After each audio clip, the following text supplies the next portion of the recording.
Screen விசிபிளா? Yes ma'am. ஃபர்ஸ்ட்லேருந்தே Bleak House கதை கேட்கவே இல்லையா?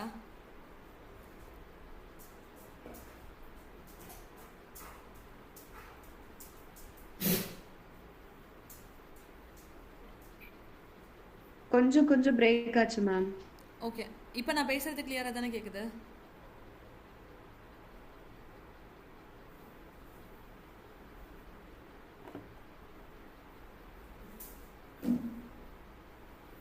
சத்யா, நான் பேசுறது கேக்குதா கேக்கலையா? மேம் நீங்க கண்டினியூஸா பேசினா தான் தெரியும். இல்ல, இப்போதைக்கு கிளியரா கேக்குதுல்ல?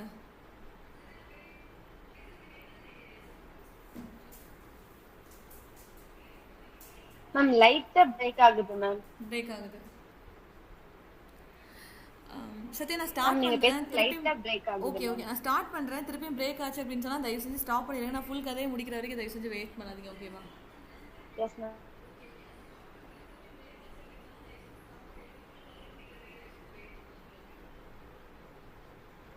Okay ma'am. ஓகேவா? ஸோ ப்ளீக் ஹவுஸ் பார்த்துட்டு இருந்தோம். 1853 பப்ளிகேஷன் அப்படின்னு சொல்லி பார்த்தோம். இதில் எதை பற்றி பேச போகிறாங்க அப்படின்னு சொன்னால் ஒரு லேண்ட் பிரச்சனையை பற்றி பேசுகிறாங்க. சரியா? அந்த லேண்டு ஒருத்தருக்கு சொந்தக்காரர் ஒருத்தர் இருப்பார். அவர் என்ன பண்ணிடுவார் அப்படின்னு சொன்னால், அந்த பத்திரம் இருக்குல்ல, பத்திரத்தில் ஒரு நிறைய கான்ஃப்ளிக்ட் இருக்கிற மாதிரி பத்திரத்தை வந்து அவர் எழுதி வச்சிருவார். அதனால ஒரே பஞ்சாயத்தாக இருக்கும். அந்த பஞ்சாயத்தை எங்கே எடுத்துகிட்டு போகிறாங்க அப்படின்னு சொன்னால் கோர்ட்டுக்கு எடுத்துகிட்டு போகிறாங்க. அந்த கோர்ட் தான் என்னது அப்படின்னு சொன்னால் கோர்ட் ஆஃப் சான்சரி அப்படின்னு சொல்லி பார்க்குறோம். ஓகேவா? சொல்லுங்கடா மேம். Break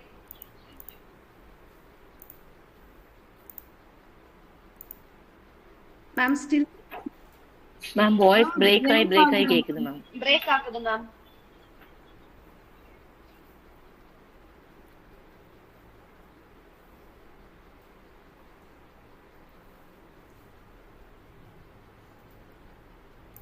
one மினிட்ரா.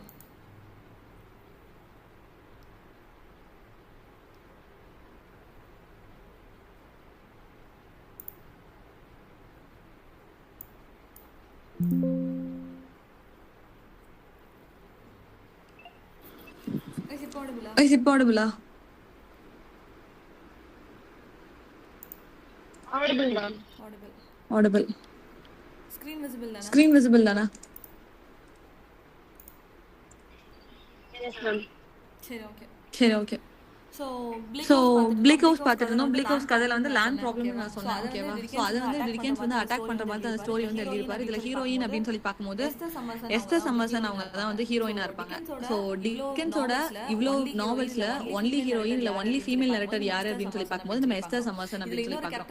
இதில் இன்னொரு கேரக்டர் யார் வருவா அப்படின்னா ஹெரால்ட் ஸ்கிம்போல் அப்படின்னு சொல்லி பார்க்குறோம். ஹெரால்ட் ஸ்கிம்போல் அப்படின்றப்போ இவர் கேரிகேச்சர் பண்ணி அந்த கேரக்டர் வந்து அவர் கிரியேட் பண்ணியிருப்பாரு. எந்த ஆத்தர் அப்படின்னு சொல்லி பார்த்தா லேஹண்ட். லேஹண்ட் எதுக்கு கீழே வருவார் அப்படின்னு சொன்னா romantic writers, late romantic writers, early romantic writers நம்ம ஒரு 6 பேரை படிப்போம் தெரியுமா? அந்த டைம் பீரியட்ல இருக்கிற மைனர் ரைட்டர்ஸ் அப்படின்னு சொல்லி பார்க்கும்போது யார் வருவா அப்படின்னு சொன்னா லேஹண்ட் வந்து வருவாரு. ஓகேவா? சோ இதுதான் வந்து ப்ளீக் ஹவுஸோட ஸ்டோரின்னு பார்க்கணும். இல்ல நீங்க தெரிஞ்சுக்க வேண்டியது அந்த கோர்ட் ஆஃப் சான்சரி, அப்புறம் இந்த லேண்ட் கேஸ் வந்து ஜார்டைஸ் அப்படின்ற நேம் சொல்லி இண்டிகேட் பண்ணிருப்பாங்க. ஜுடிஷியல் சிஸ்டம் அட்டாக் பண்ணி அந்த ஒர்க் எழுதினாங்க. ஹீரோயின் யாரு, பிகாஸ் ஒன்லி நரேட்டர் யாருன்னு கேட்டா you should know that Esther Summerson அப்படின்னு சொல்லிட்டு லேஹண்ட் கேரிகேச்சர் பண்ண கேரக்டர் யாரு அப்படின்னு சொல்லி பார்க்கும்போது ஹெரால்ட் ஸ்கிம்போல் அப்படின்னு பார்க்குறோம். கிளியர் தானே இது? Yes ma'am. அடுத்தது ஹார்ட் டைம்ஸ். ஓகேவா? ஹார்ட் டைம்ஸ் அப்படின்னு பார்க்கும்போது இது 1854 பப்ளிஷ் ஆயிருக்கும். இதோட சப்டைட்டில் என்ன அப்படின்னு சொன்னா ஃபார் தீஸ் டைம்ஸ் அப்படின்றத ஹார்ட் டைம்ஸோட சப்டைட்டில் அப்படின்னு சொல்லி பார்க்குறோம். ஸோ இந்த பிளாட் வந்து எதை சட்டையர் பண்ற மாதிரி இருக்கும் அப்படின்னு சொன்னா அந்த டைம் பீரியட்ல இருக்கிற சோஷியல் அண்ட் எக்கனாமிக் கண்டிஷனை வந்து சட்டையர் பண்ற மாதிரி இருந்திருக்கும். சரியா? ஸோ இருக்கிறதுலே ஷார்டஸ்ட் நாவல் ஆஃப் டிக்கன்ஸ் எது அப்படின்னு சொல்லி பார்த்தா ஹார்ட் டைம்ஸ் தான் இருக்கிறதுலே ஷார்டஸ்ட் நாவல் ஆஃப் டிக்கன்ஸ் அப்படின்னு சொல்லி பார்க்குறோம். இதோட செட்டிங் எங்க அப்படின்னு சொல்லி பார்த்தா இண்டஸ்ட்ரியல் கோக்டவுன் அப்படின்ற ஒரு இடத்துல தான் வந்து இதோட செட்டிங் வந்து இருக்கும். பிகாஸ் என்ன ஆகும் அப்படின்னு சொன்னா இண்டஸ்ட்ரியல் ரெவல்யூஷன்ஸ்க்கு அப்புறம் பீப்பிள் எப்படி ஒரு மாதிரி மெட்டீரியலிஸ்டிக்கா சேஞ்ச் ஆகுறாங்க அப்படின்றதான் வந்து இந்த ஹார்ட் டைம்ஸ் அப்படின்ற ஒர்க்குள்ள டிக்கன்ஸ் வந்து காட்டியிருப்பாரு. இந்த நாவல்ல டோட்டல் 3 செக்ஷன்ஸ் இருக்கும். அந்த 3 செக்ஷன்ஸோட நேம் என்ன அப்படின்னா சோயிங், ரீப்பிங் அண்ட் கார்னரிங் அப்படின்னு சொல்லி பார்க்குறோம். ஸோ இதுதான் வந்து அது 3 செக்ஷன்ஸ் அப்படின்னு சொல்லி பார்க்குறோம். இந்த ஒர்க்கை யாருக்கு டெடிகேட் பண்ணிருப்பாங்க அப்படின்னு சொன்னா தாமஸ் கார்ல் அப்படின்னு சொல்லி ஒருத்தருக்கு தான் டெடிகேட் பண்ணிருப்பாங்க. ஸோ இதுதான் ஹார்ட் டைம்ஸோட ஓப்பனிங். ஷார்டஸ்ட் நாவல், செட்டிங் என்ன, சப்டைட்டில் என்ன, அதுக்கு கீழே வர்ற 3 செக்ஷன்ஸ் நேம் என்ன அப்படின்றது தெரியணும். ஆஸ் வெல் அஸ் யாருக்கு டெடிகேட் பண்ணிருக்காங்க அப்படின்னு சொல்லி பாக்குறோம். ஓகே, டெடிகேட் பண்ணது யாரு அப்படின்னு சொல்லி பார்த்தா தாமஸ் கார்லைல் அப்படின்னு சொல்லி பாக்குறோம். இப்ப இந்த தாமஸ் கார்லைலோட டீவியேஷனா தான் கீழே ஒரு பேராகிராஃப் நான் கொடுத்திருக்கேன். தாமஸ் கார்லைல் அப்படின்ற இந்த ரைட்டர் வந்து ஒரு இம்பார்ட்டன்டான ரைட்டர். ஓகேவா, விக்டோரியன் டைம் பீரியட்ல வர ஒரு ஆளு. இவர் வந்து என்ன கிரிட்டிக் அப்படின்னு பார்த்தா யூட்டிலிட்டேரியனிசம் அப்படின்ற ஒரு கான்செப்ட்டுக்கு இவர் வந்து ஒரு மேஜர் ரைட்டர் அப்படின்னு சொல்லி பாக்குறோம். ஓகேவா, தாமஸ் கார்லைல் அப்படின்றது எதுக்கு கீழே வருவார் அப்படின்னா யூட்டிலிட்டேரியனிசம் அப்படின்ற ஒரு தாட்டுக்கு கீழே அவர் வருவார். அப்ப இந்த யூட்டிலிட்டேரியனிசம் அப்படின்ற இந்த டேர்மை யார் காயின் பண்ணிருப்பா அப்படின்னு சொல்லி பார்த்தா ஜெரமி பெந்தம் தான் அந்த டேர்மே காயினே பண்ணிருப்பாரு. அப்ப யூட்டிலிட்டேரியனிசம் அப்படின்ற டேர்ம் காயின்ட் பை அப்படின்னு சொல்லி பார்க்கும்போது ஜெரமி பெந்தம். ஓகேவா, ப்ரொபகேட்டர் அப்படின்னு பார்க்கும்போது அதோட ஃபாலோவர் இல்லைன்னா அதை பத்தி இன்னும் கொஞ்சம் டெவலப் பண்ண பீப்பிள்ஸ் அப்படின்னு சொல்லி பார்க்கும்போது ஜேஎஸ் மில். அப்ப டேர்ம் யார் காயின் பண்ணா அப்படின்னு சொல்லி கேட்டா ஜெரமி பெந்தம். அதே டைட்டில்ல யார் ஷார்ட் ஸ்டோரி எழுதுனா அப்படின்னு சொல்லி பார்த்தா ஜேஎஸ் மில். யூட்டிலிட்டேரியனிசம் அப்படின்ற அந்த தாட்டுக்கு கீழே யார் வருவா அப்படின்னு சொல்லி பார்த்தா தாமஸ் கார்லைல் வந்து வருவார். இப்ப யூட்டிலிட்டேரியனிசம் அப்படின்ற கான்செப்ட் கீழே 3 பேரை பார்த்திருக்கோம். Term coined by, short story யார் அதே டைட்டில் எழுதிருக்கா அப்படின்னா ஜேஎஸ் மில்லர். அதுக்கு கீழே வர்ற ஒன் ஆஃப் த கிரிட்டிக் யாரு அப்படின்னு சொல்லி பார்த்தா தாமஸ் கார்லைல் பாக்குறோம். தாமஸ் கார்லைல் நம்ம எங்க இருந்து பார்த்தோம் அப்படின்னா ஹார்ட் டைம்ஸ் யாருக்கு டெடிகேட் பண்ணிருக்காங்க அப்படின்னு சொல்லி கொடுத்தது வந்து நான் டீவியேஷனா பார்த்தோம். கிளியரா பாயிண்ட்? Yes ma'am. ஓகேவா, இப்போ யூட்டிலிட்டேரியனிசம்னா என்ன அப்படின்னு சொல்லி தெரியணும். ஓகேவா, அதுல யூட்டிலிட்டி அப்படின்னு ஒரு வேர்ட் இருக்கா. யூட்டிலிட்டி அப்படின்னு சொன்னா யூஸ்ஃபுல்னஸ் இல்லைன்னா ஒரு பெனிஃபிட் அப்படின்னு நம்ம பாக்குறோம். ஓகேவா, அப்ப யூட்டிலிட்டி அப்படின்னா என்ன அப்படின்னா இப்போ கவர்மெண்ட்ல இருந்தோ இல்ல சொசைட்டில ஏதோ ஒரு ஆக்ஷன் வந்து இம்ப்ளை பண்றாங்க, இல்ல ஏதோ ஒரு ஆக்ஷன் வந்து நடக்குது, இல்ல ஏதோ ஒரு சேஞ்சஸ் எடுத்துட்டு வராங்க அப்படின்னு சொன்னா அதோட பாத்வே என்னவா இருக்கணும் அப்படின்னு சொன்னா பீப்புளுக்கு அவங்களோட ஹாப்பினஸை ப்ரமோட் பண்ணணும் இல்ல பிளஷர் கொடுக்கணும். ஓகேவா, அது ஒரு வேலை ராங்கா இருந்துச்சு அப்படின்னு சொன்னா அது என்ன பண்ணும், பீப்புளுக்கு ஒரு அன்ஹாப்பினஸையும் பெயினையும் வந்து எடுத்துட்டு வரும். அப்ப யூட்டிலிட்டேரியனிசம் என்ன அப்படின்னு சொன்னா எவ்ரி ஒன்ஸ் ஹாப்பினஸ், யாரா இருந்தாலும் சரிதான், சொசைட்டில இருக்கிற யாரா இருந்தாலும் சரிதான், every once happiness counts equally. இதுல இவங்களுக்கு ஐ மீன் அரிஸ்டோக்ராட்ஸ்க்கு இது ஹாப்பினஸ் கொடுக்குது, மிடில் கிளாஸ் பீப்புள்ஸ்க்கு இது ஹாப்பினஸ் கொடுக்குது, ஆனா லோ கிளாஸ் பீப்புள்ஸ்க்கு சாட்னஸ் கொடுக்குது அப்படின்னா அது யூட்டிலிட்டேரியனிசம் கிடையாது. அவங்க எந்த கிளாஸ் பீப்புளா இருந்தாலும் சரிதான், everybody is human, every people counts. ஓகேவா, அவங்க எல்லாத்தையுமே ஈக்குவலா பார்த்து எல்லாருக்குமே அந்த ஒரு விஷயம் வந்து ஹாப்பினஸையும் பிளஷரையும் கொடுத்துச்சு அப்படின்னு சொன்னா அதுதான் வந்து நம்ம என்னன்னு சொல்றோம் யூட்டிலிட்டேரியனிசம் அப்படின்னு சொல்றோம். புரிகிறதா? Yes ma'am. இப்போ இதுக்கு ரியல் டைம் எக்ஸாம்பிள் அப்படின்னு சொல்லி பார்க்கும்போது இப்போ ஒரு ஹாஸ்பிட்டல் இருக்கு, அந்த ஹாஸ்பிட்டல்ல டிரான்ஸ்பிளான்ட் பண்றாங்கன்னு வச்சுக்கோங்க, ஹார்ட் லிவர் இந்த மாதிரி யாருக்காவது அது டேமேஜ் ஆயிடுச்சு அப்படின்னு சொன்னா அதுக்கு யாரோ டொனேஷன் பண்ணிருப்பாங்க. அதை நம்ம என்ன பண்ணுவோம் அப்படின்னா டிரான்ஸ்பிளான்ட் பண்ணுவோம். அப்போ ஒரே ஒரு லிவர் தான் இருக்கு இல்ல ஒரே ஒரு ஹார்ட் தான் இருக்குன்னு ஞாபகம் வச்சுக்கோங்க. அந்த ஒரு ஹார்ட் அந்த இடத்துல 2 பேஷண்ட்ஸ் இருக்காங்கன்னு பாக்குறோம். அப்ப அந்த 2 பேஷண்ட்ஸ்ல யாருக்கு அந்த ஹார்ட்டையோ லிவரையோ கொடுக்கணும் அப்படின்னு சொல்லி பாக்குறோம் அப்படின்னா யாரு அதுல அந்த ஆபரேஷன் பண்ணா யார் ஃபர்ஸ்ட் சக்சஸ் ஆவா அண்ட் யார் அதுல லைஃப் ரொம்ப கம்மியா இருக்கா, ஐ மீன் அவங்க இதை பண்ணோம் அப்படின்னா அவங்க இன்னொரு 30 years 40 years அவங்க இன்னும் கொஞ்சம் பெட்டர் ஹெல்த்ல நல்லபடியா வாழுவாங்க அப்படின்னு சொல்லி நம்ம யாரை பாக்குறோம். சோ இந்த மாதிரி திங்ஸ் எல்லாம் சொல்லி பார்த்து அப்ப longer life is equal to longer happiness. அப்ப அதுதான் வந்து அதோட ரிசல்ட்ஸா இருக்கணும். அப்போ இந்த இடத்துல பார்க்கும்போது மேக்ஸிமைஸா ஒரு ஹாப்பினஸ் ஒரு செட் ஆஃப் பீப்புள்ஸ் நம்மளால கொடுக்க முடியும் அப்படின்னு இருக்கும். அவங்களதான் நம்ம வந்து பாக்கணும் அப்படின்றத நம்ம யூட்டிலிட்டேரியனிசம் அப்படின்னு பாக்குறோம். புரியுதாடா? புரியுது மேம். ஓகேவா, சோ யூட்டிலிட்டேரியனிசம்க்கும் இந்த கதைக்கும் சம்மந்தமே கிடையாது. நான் ஏன் எடுத்துட்டு வந்தேன் அப்படின்னா தாமஸ் கார்லைல் வந்து இம்பார்ட்டன்டான ஆளு. எங்கேயோ நான் ஒரு நாள் நடத்தும் போது அப்போ அவரை பத்தி நீங்க தெரிஞ்சுக்கிறத விட இப்போ நான் டஸ்டப் பண்ணி விட்டேன் அப்படின்னா அவர் எந்த ஏஜ்ல வருவாரோ அதுக்கு கீழே பார்க்கும்போது இன்னும் பெட்டரா இருக்குமே அப்படின்றதுனால தாமஸ் கார்லைல் இப்பவே இன்ட்ரோடியூஸ் பண்ணியாச்சு. So Thomas Carlyle is a critic of utilitarianism. utilitarianism அப்படின்ற டேர்ம் யார் காயின் பண்ணா அப்படின்னு சொல்லி கேட்டா we should know that is Jeremy Bentham. அப்போ propagated by அப்படின்னு சொல்லி பார்க்கும்போது ஷார்ட் ஸ்டோரி ஜேஎஸ் மில் வந்து அதே டைட்டில்ல ஷார்ட் ஸ்டோரி எழுதிருப்பாரு. யூட்டிலிட்டேரியனிசம் அப்படின்ற டைட்டில்ல ஜேஎஸ் மில் ஷார்ட் ஸ்டோரின்னு பார்க்குறோம். அப்ப யூட்டிலிட்டேரியனிசம்னா என்ன அப்படின்னு சொன்னா ஈக்குவல் பெனிஃபிட் அப்படின்றத நம்ம வந்து யூட்டிலிட்டேரியனிசம் அப்படின்னு பார்க்கிறோம். கிளியர் தானே? Clear ma'am. இப்போ ஹார்ட் டைம்ஸ்ல வர கேரக்டர்ஸ். ஓகேவா, ஹார்ட் டைம்ஸ்ல நம்ம என்ன பார்த்தோம், இட்ஸ் இண்டஸ்ட்ரியல் கோப்டம். அப்ப இண்டஸ்ட்ரியல் ரெவல்யூஷன் ரிலேட்டடா தான் இந்த கதையோட செட்டிங் வந்து வருதுன்னு சொல்லிட்டேன்.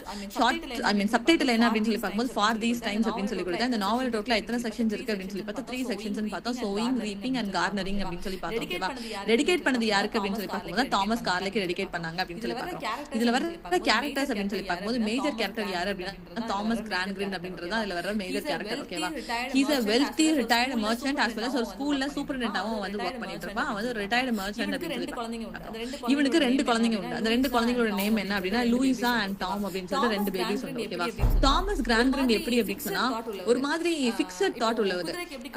இப்போ குதிரைக்கு எப்படி கடிவாளம் கட்டினா ஒரே விஷயத்தை மட்டும் பார்த்துட்டு ஓடுமோ அதே மாதிரிதான் தாமஸ் கிரான்கிரின். ஓகேவா, பிகாஸ் அவரை பொறுத்த வரைக்கும் ஃபேக்ட் மட்டும் தான் இம்பார்ட்டன்ட். அதை தாண்டி அவங்களோட எமோஷன் என்ன அவங்களோட ஃபீலிங்ஸ் என்ன அப்படின்றதுலாம் அவருக்கு இம்பார்ட்டன்ஸே கொடுக்க மாட்டாரு. அவருக்கு ஃபேக்ட் அப்படின்றது தான் அவருக்கு இம்பார்ட்டன்ட். அதனாலதான் கிரான்கிரினோட philosophy என்னன்னு கொடுத்திருப்பாங்க அப்படின்னா, now what I want is fact, teach these boys and girls nothing but facts, facts alone are wanted in life.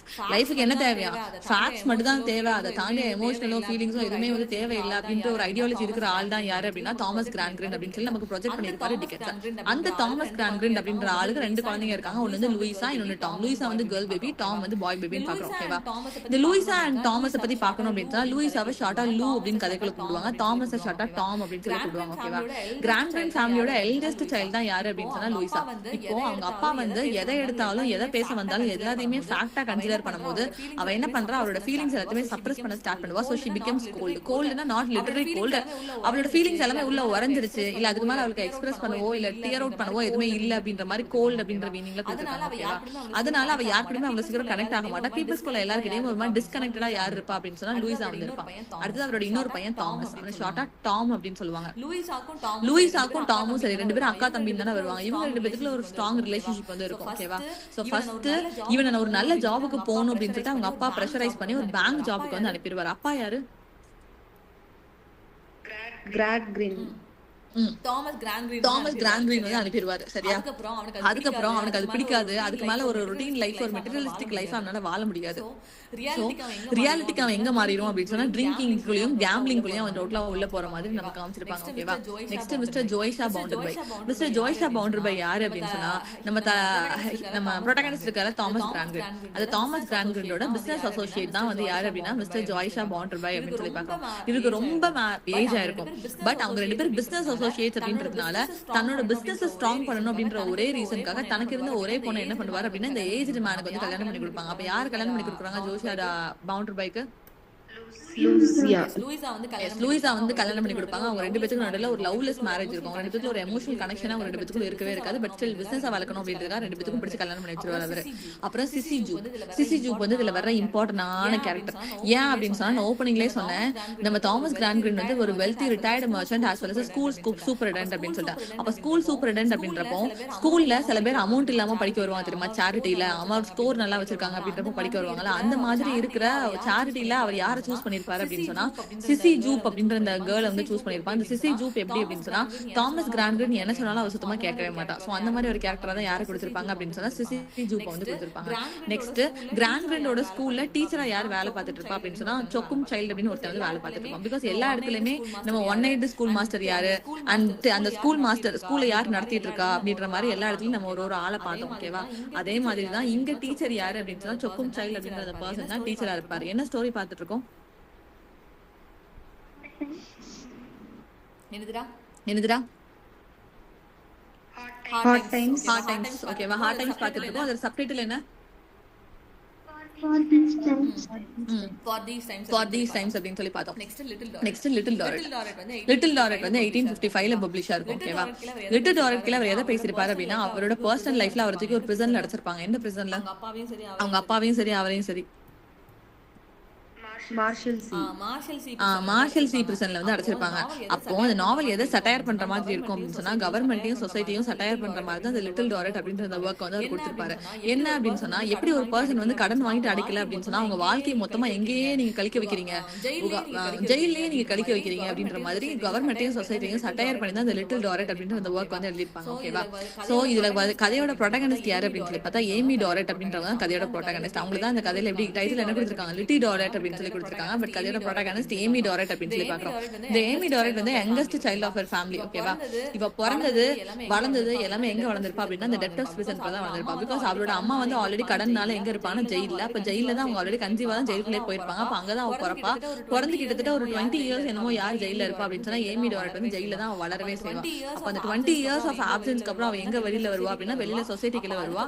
அப்ப அதுக்கப்புறம் அவள் வந்து யார் பாத்துப்பா, அவளோட நியூ லைஃப்ல யாரு கூட இருப்பா அப்படின்னு சொன்னா ஆர்தர் கிளென்ஹாம் அப்படின்ற ஒரு பர்சன் தான் கூட இருப்பாங்க. சோ இந்த 2 கேரக்டர்ஸ் தான் மேஜரான கேரக்டர்ஸ். சோ லிட்டில் டாரெட்ல வர்ற 2 கேரக்டர்ஸ்லயுமே எப்படி ஆல்பபெட் ஸ்டார்ட் ஆகும் அப்படின்னா ஏ தான். ஒன்னு ஏமி டாரெட், இன்னொன்னு ஆர்தர் கிளென்ஹாம் அப்படின்னு 2 பேர் தான் வந்து இம்பார்ட்டன்டான கேரக்டர் அப்படின்னு சொல்லி பாக்குறோம். ஓகேவா? இதோட ரிலேட்டட் கண்டென்ட் அப்படின்னு சொல்லி பார்க்கும்போது ஒரு நெட் கொஸ்டின். பீட்டர் ஆர்கியார்ட்னு ஒரு ஆளு, இந்த பீட்டர் ஆர்கியார்டு அப்புறம் டாம் ஸ்டூபர்டு தென் இன்னொருத்தர நான் சொல்லுவேன் இப்ப பார்த்தா எட்வர்ட் பாண்ட்.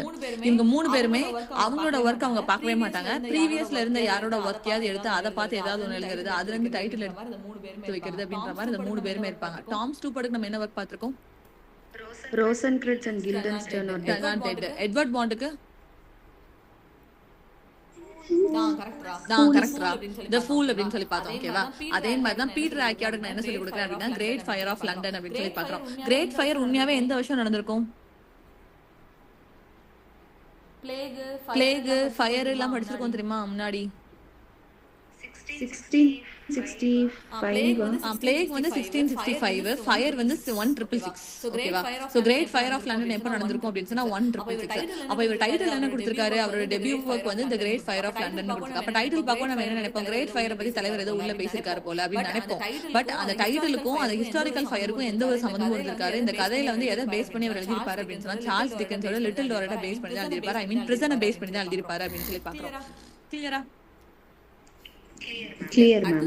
அடுத்தது உங்களுக்கு கொடுத்த homework story tale of two cities அப்படின்னு பார்க்கலாம். ஓகேவா? Tale of two cities publish ஆன இயர் என்ன அப்படின்னா 1859 அப்படின்னு பார்க்கிறோம். இது ஹிஸ்டாரிக்கல் நாவல். ஓகேவா? இதோட செட்டிங் எங்க அப்படின்னு சொன்னா லண்டன் அண்ட் பாரிஸ். இது already NET question. Tale of Two சிட்டிஸோட செட்டிங் என்னன்னு கேட்டிருக்காங்க. லண்டன் அண்ட் பாரிஸ் அப்படின்னு சொல்லி பார்க்கிறோம். Before and during the French Revolution அப்படின்னு சொல்லி பார்க்கிறோம். ஓகேவா? சோர்ஸ் எங்க இருந்து எடுத்திருப்பாங்க அப்படின்னா the French Revolution a history அப்படின்ற டைட்டில் இருந்து எடுத்திருப்பாங்க. அது யாரோட ஒர்க் அப்படின்னா தாமஸ் கார்லேயோட ஒர்க். தாமஸ் கார்லே எது கீழே வருவாரு? யூட்டிலிட்டேரியன்ஸ். ரொமான்டிக் ரைட்டர் கீழே வருது வந்து லே ஹண்ட். அவர்தான் நான் வந்து சொல்லி கொடுத்தேன் ரொமான்டிக் ரைட்டர் அப்படின்னு சொல்லிட்டு. தாமஸ் கார்லே நம்ம எதுல பார்த்தோம் அப்படின்னா டெடிகேட்டட் அப்படின்னு சொல்லி பார்த்தோம் தெரியுமா? Heart times. அதுலதான் நம்ம தாமஸ் கார்லே பார்த்தோம். இவர் எதுக்கு கீழே வருவார் அப்படின்னா யூட்டிலிட்டேரியனிசம் கீழே வருவார். ஓகேவா? So Thomas Carlyle is a critic of utilitarianism as well as அவரோட கான்செப்ட் என்ன அப்படின்னு சொல்லி பார்க்கும்போது கண்டிஷன் ஆஃப் இங்கிலாந்து பத்தி பேசியிருப்பாரு. அவர் கண்டிஷன் ஆஃப் இங்கிலாந்து பத்தி யார் பேசியிருக்கா அப்படின்னு ஒரு தடவை நெட்ல கேட்டிருக்காங்க. அது யாரு அப்படின்னு சொல்லி பார்த்தா தாமஸ் கார்லே அப்படின்னு சொல்லி பாக்குறோம். கிளியரா இல்ல ரிப்பீட் பண்ண வாடா பாயிண்ட்? தாமஸ் கார்லேனா ரெண்டு விஷயம் ஞாபகம் வரணும். He is a critic of utilitarianism and condition of England பத்தி பேசியிருக்காரு. Condition of England is a phrase. ஓகேவா? இங்கிலாந்து ஒரு பர்டிகுலர் டைம் பீரியட்ல எப்படி இருந்துச்சு அப்படின்றத அனலைஸ் பண்ணி அந்த இடத்துல கண்டிஷன் ஆஃப் இங்கிலாந்து பத்தி பேசியிருப்பாரு. அண்ட் அதுல முக்கியத்துவம் அவர் யாருக்கு கொடுத்திருப்பாரு அப்படின்னா மிடில் கிளாஸ் பீப்புள்ஸ்க்கு அவர் கொடுத்திருப்பாரு. I mean working class peoples. Okay, middle class பீப்புள்ஸ்ன்றத விட கரெக்டான வேர்ட் ஒர்க்கிங் கிளாஸ் பீப்புள்ஸ்க்கு அதுல இம்பார்ட்டன்ஸ் கொடுத்திருப்பாரு. சோ தாமஸ் கார்லேயோட ரெண்டு இம்பார்ட்டன்டான விஷயம் is a critic of utilitarianism and condition of England பத்தி அவர் பேசியிருப்பாரு. அந்த ரெண்டு பாயிண்ட்மே தாமஸ் கார்லே அப்படின்னா தெரியணும். அவரோட இன்னொரு ஒர்க் நான் என்ன சொல்லி கொடுத்திருக்கேன்? பிரெஞ்ச் ரெவல்யூஷன் ஏ ஹிஸ்டரி அப்படின்ற டைட்டில் அவர் ஒர்க் எழுதியிருக்காரு. அதுல இருந்து தான் சோர்ஸ் எதுக்கு எடுத்திருப்பாங்க அப்படின்னு சொன்னா டேல் ஆஃப் டூ சிட்டிஸ் எடுத்திருப்பாங்க. அது பப்ளிஷ் ஆன இயர் என்ன அப்படின்னு சொல்லி பார்த்தா 1859 அப்படின்னு சொல்லி பார்க்கலாம். ஓகேவா? இது ஓப்பனிங் லைன் என்ன அப்படின்னா it was best of times, it was worst of times அப்படின்னு சொல்லி நீங்க கரெக்டா ஆன்சர் சொன்னீங்க. இதுல வர்ற கேரக்டர்ஸ் அப்படின்னு சொல்லி பார்க்கும்போது இவ்வளவு பேர் இதுக்குள்ள வருவாங்க. டாக்டர் அலெக்சாண்டர் மாண்டேன், அப்புறம் Defarge, Charles Darnay, Sydney Carton, Marquis de Evremonde, கேப்லி, மேடம் டெஃப்ரிட்ஜ் இவ்வளவு பேருமே எதுக்கு கீழே வருவாங்க அப்படின்னா டேல் ஆஃப் டூ சிட்டிஸ்ல. டேல் ஆஃப் டூ சிட்டிஸ்ல ஒரு தடவை கூட கேரக்டர்ஸ் வந்து நம்ம கொஸ்டின் வந்தது கிடையாது. பட் மேல இருக்கிற அவ்வளவு கொஸ்டின் கேட்டாங்க. Tale of two cities publish ஆன இயர் என்னன்னு கேட்டாங்க. யாருக்கும் நடுவில் நடந்த பஞ்சாயத்து ஓப்பனிங் லைன்ல இருந்து ஆல்ரெடி கேள்வி கேட்டாங்க. இனிமே அவன் கேட்கணும் அப்படின்னா கேரக்டர்ஸ்ல இருந்து கேட்பான் அப்படின்றதுனால நான் கேரக்டர்ஸ் இந்த வாட்டி படிக்கணும் அப்படின்னு உள்ள எடுத்துட்டு வந்தேன். சரியா? அப்போ இதுல கேரக்டர்ஸ் அப்படின்னு சொல்லி பார்க்கும்போது மேஜரான ஆள் யாரு அப்படின்னு சொன்னா டாக்டர் அலெக்சாண்டர் மாண்டேன் அப்படின்றவர் தான். இவர் வந்து ஒரு இவரை சுத்தி தான் வந்து கதையை மூவ் ஆகிற மாதிரி இருக்கும். டாக்டர் அலெக்சாண்டர் மார்ட்டினோட பேக்ரவுண்ட் என்ன அப்படின்னு சொல்லி பார்க்கும்போது தலைவர் எந்த ஒரு தப்புமே பண்ணாம அவர் 18 வருஷம் ஜெயில அடைச்சிருப்பாங்க, அடைச்சு போட்டிருப்பாங்க. ஓகேவா? அந்த 18 வருஷம் தான் பொண்ணு பிரிஞ்சு அவர் ஜெயில இருந்திருப்பாரு பண்ணாத தப்புக்காக. ஓகேவா? சோ அவரோட பொண்ணோட நேம் என்ன அப்படின்னு சொல்லி பார்த்தா லூசி அப்படின்னு சொல்லி பார்க்கிறோம். சோ 18 வருஷம் கழிச்சு டாக்டர் அலெக்சாண்டர் மாண்டே வெளியில வந்ததுக்கு அப்புறம் அவர் பாத்துக்கிறதுக்கு வெளியில யாரும் இருக்க மாட்டாங்க. அவர் பொண்ணு எங்க இருக்காரு அப்படின்றதும் அலெக்சாண்டர் மாண்டேக்கு தெரியாது. அவர் பொண்ணை தேடணும். இதுதான் இப்ப அவரோட ஒரே ஒரு குறிக்கோளா இருக்கும். வெளியில வந்ததுக்கு அப்புறம் அவருக்கு யார் ஹெல்ப் பண்ணுவாரு அப்படின்னு சொன்னா அந்த மாய்ஸ்யூர் டெஃப்ராஜ் அப்படின்ற அந்த பர்சன் தான் வந்து அவருக்கு ஹெல்ப் பண்ணுவாரு. அவரோட வேலை என்ன அப்படின்னு சொன்னா வைன் செல்லர். ஓகேவா? இந்த வைன் செல்லர் அப்படின்றதுனால மைனர் கேரக்டர்னு விட்டுறாதீங்க. ஆல்ரெடி வைன் கேஸ்க் எபிசோட் எதுல அப்பியர் ஆகும் அப்படின்னு சொல்லி கேட்டா அது எதுல அப்பியர் ஆகும் அப்படின்னா இதுலதான் அப்பியர் ஆகும் டேல் ஆஃப் டூ சிட்டிஸ்ல. சோ வைன் கேஸ்க் எபிசோட் அப்படின்றது எபிசோட் யாருக்காக கொடுக்கப்பட்ட எபிசோட் அப்படின்னா அந்த டெஃப்ராஜ்காக கொடுக்கப்பட்ட எபிசோட் தான். எப்படி படத்துல வந்து ஒரு ஹீரோ இன்ட்ரோடியூஸ் பண்ணும்போது பாட்டில்ல கண்ணாடி மூலியமா அவர் கண்ணு தெரியற மாதிரி, ஈவன் இப்ப படத்துல கூலி படத்துல கறி வெட்டுற மாதிரி ரஜினிகாந்த் ஒரு இன்ட்ரோடக்ஷன் கொடுத்துருப்பாங்கல்ல. சோ அந்த மாதிரி தான் இந்த மாய்ஸ்யூர் டெஃப்ராஜ் அப்படின்ற அந்த ஆளை ஒரு சண்டேல தான் வந்து இன்ட்ரோடியூஸே பண்ணுவாங்க. என்ன பண்ணுவோம் அப்படின்னு சொன்னா வைன் எல்லாம் அடுக்கி வைக்கிறதுக்கு ஒரு கேஸ்க் இருக்கும்ல, கேஸ்னா கேஸ்கெட் ஞாபகம் வச்சுக்கோங்க. ஒரு கூல் ட்ரிங்க்ஸ் பாட்டில் எல்லாம் ஒரு ஒரு டப்பால அடுக்கி வச்சிருப்பாங்க தெரியுமா, நீட்டா கடையில கொண்டு போய் டெலிவரி கொடுக்கும்போது. அந்த மாதிரி தான் வைனை ஃபுல்லா ஒரு இதுல அடுக்கி வச்சிருப்பாங்க. அப்போ இதை அவன் கீழே தள்ளி விட்டு உடஞ்சப்போ த இன்ட்ரோடக்ஷன் யாருக்கு கொடுத்திருப்பாங்க அப்படின்னு சொன்னா மாய்ஸ்யூர் டெஃப்ராஜ்க்கு கொடுத்திருப்பாங்க. அதனாலதான் வந்து வைன் கேஸ்க் எபிசோட் அப்படின்னு சொல்லி பாக்குறோம். Okay, wine cask episode wine cellar as well as. புரியுதா கதை? நான் ஏன் அப்படி சொல்றேன்னா எஸ் மேம். ஓகேவா? நெக்ஸ்ட் இதுல வர அடுத்த ரெண்டு இம்பார்ட்டன்டான கேரக்டர்ஸ் யாரு அப்படின்னா சார்ல்ஸ் டார்னே அண்ட் சிட்னி கார்டன். ஓகேவா?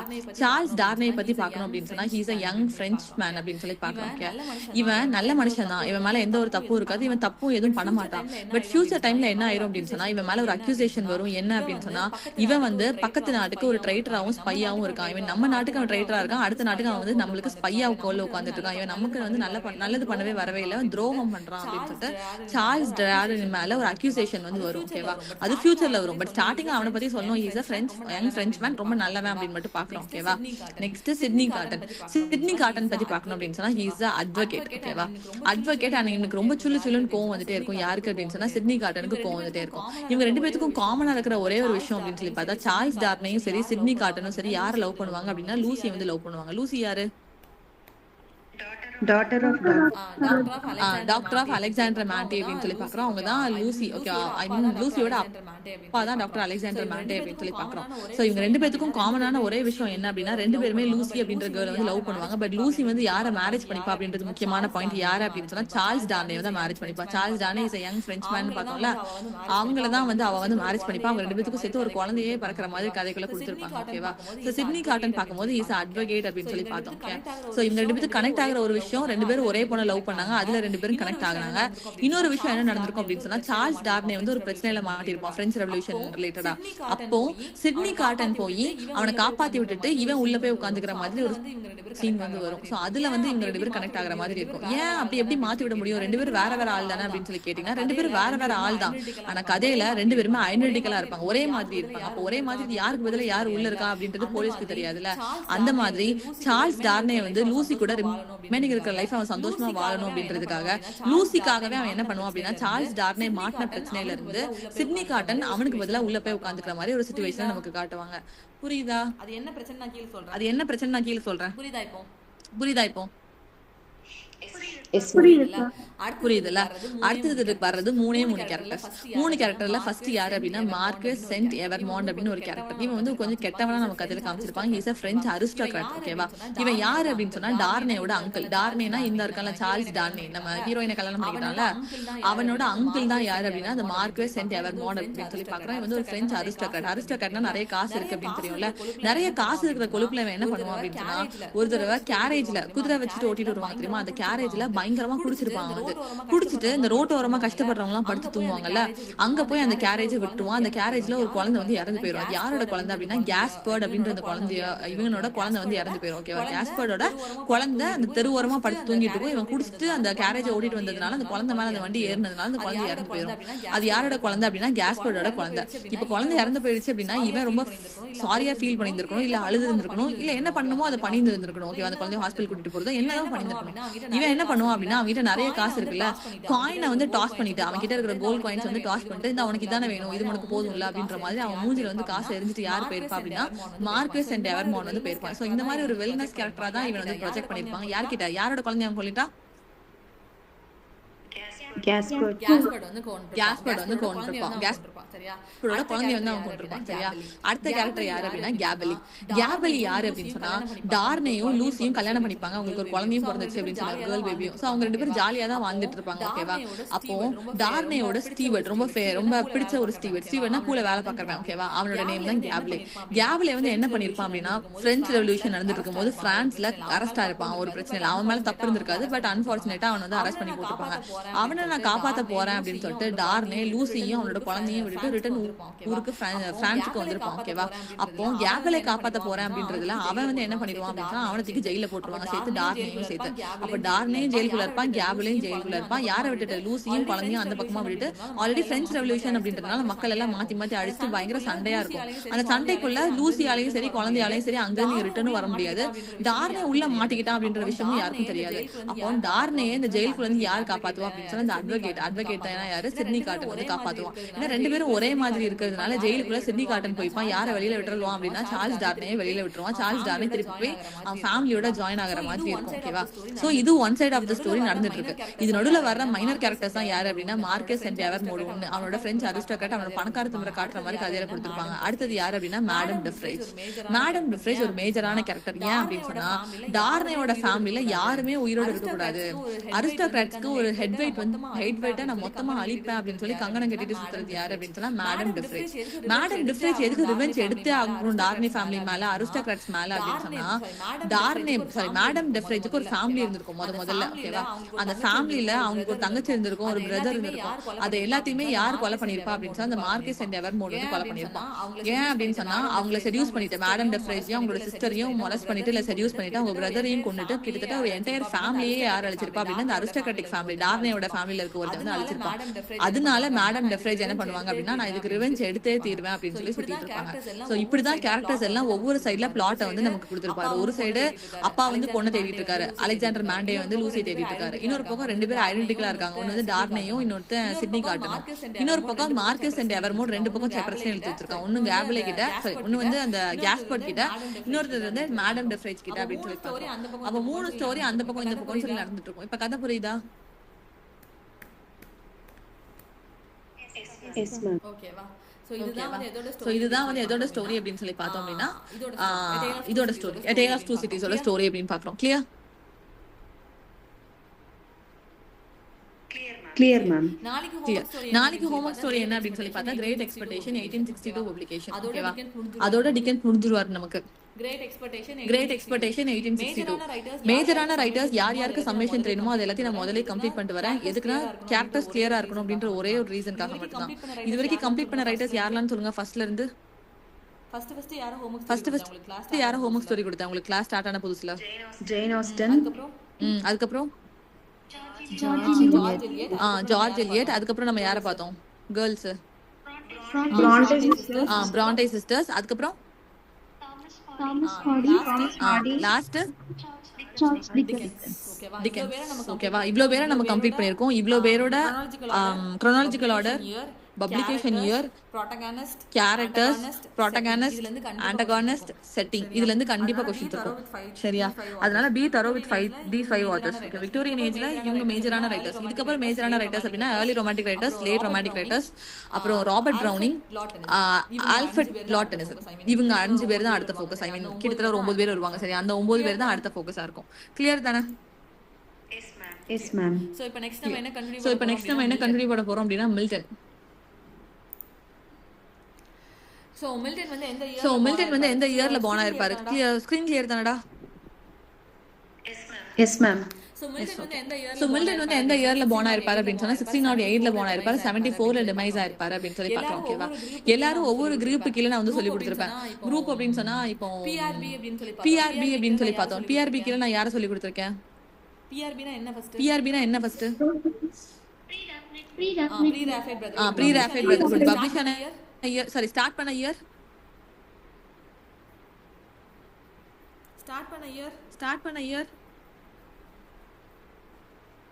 ரொம்ப நாள் क्वेश्चन கேட்கலன்னு மறந்துச்சா? PRB ஸ்டார்ட் ஆன இயர் என்னடா?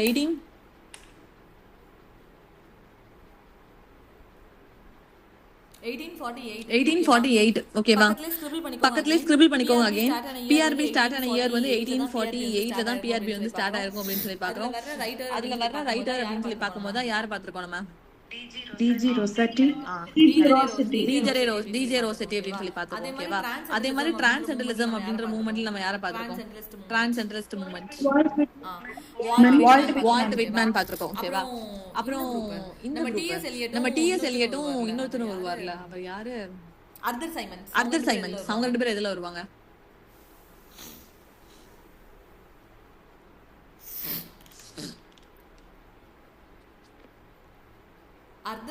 அர்தர் சைமன்ஸும் டிஎஸ் எலியட்டும் எதுலடா வருவாங்க?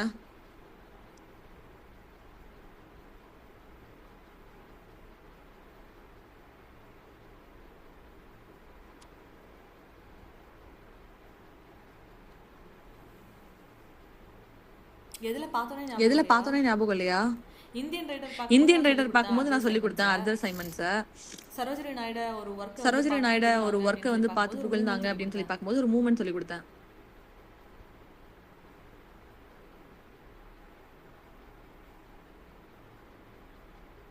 The symbolist movement. ஞாபகம் வந்துருச்சு விஷ்ணுபிரியாக்கு. symbolist movement. ஓகேவா? எழுதி வச்சுக்கோங்க. அர்தர் சைமன்ஸும் டிஎஸ் எலியட்டும் எதுக்கு கீழே வருவாங்க அப்படின்னா சிம்பிளிஸ்ட் மூவ்மெண்ட் கீழே வருவாங்க. ஓகேவா? சோ இந்த மாதிரி எந்த ஒரு குரூப்லயுமே யார் உள்ள வரமாட்டா அப்படின்னு சொல்லி பார்த்தா மில்டன் வந்து வரமாட்டார். ஓகேவா? He's a polyglot. பாலிகிளாட் அப்படின்னா ஒரு பர்சனுக்கு நிறைய லாங்குவேஜ் தெரிஞ்சிருக்கும்னு சொல்றோம். அண்ட் ஹீஸ் அ ஸ்காலர் அப்படின்னு சொல்லி பார்க்கிறோம். இவர் எங்க பிறந்திருப்பாரு அப்படின்னு சொன்னா பிரெட் ஸ்ட்ரீட் அப்படின்ற ஒரு இடத்துல பிறந்திருப்பார். சீப் சைடு அப்படின்னு பார்க்கிறோம். சீப் சைடுன்னு பார்க்கும்போது எனக்கு ஒரு ஒர்க் ஞாபகம் வருது. யாருக்காவது ஞாபகம் வருதா?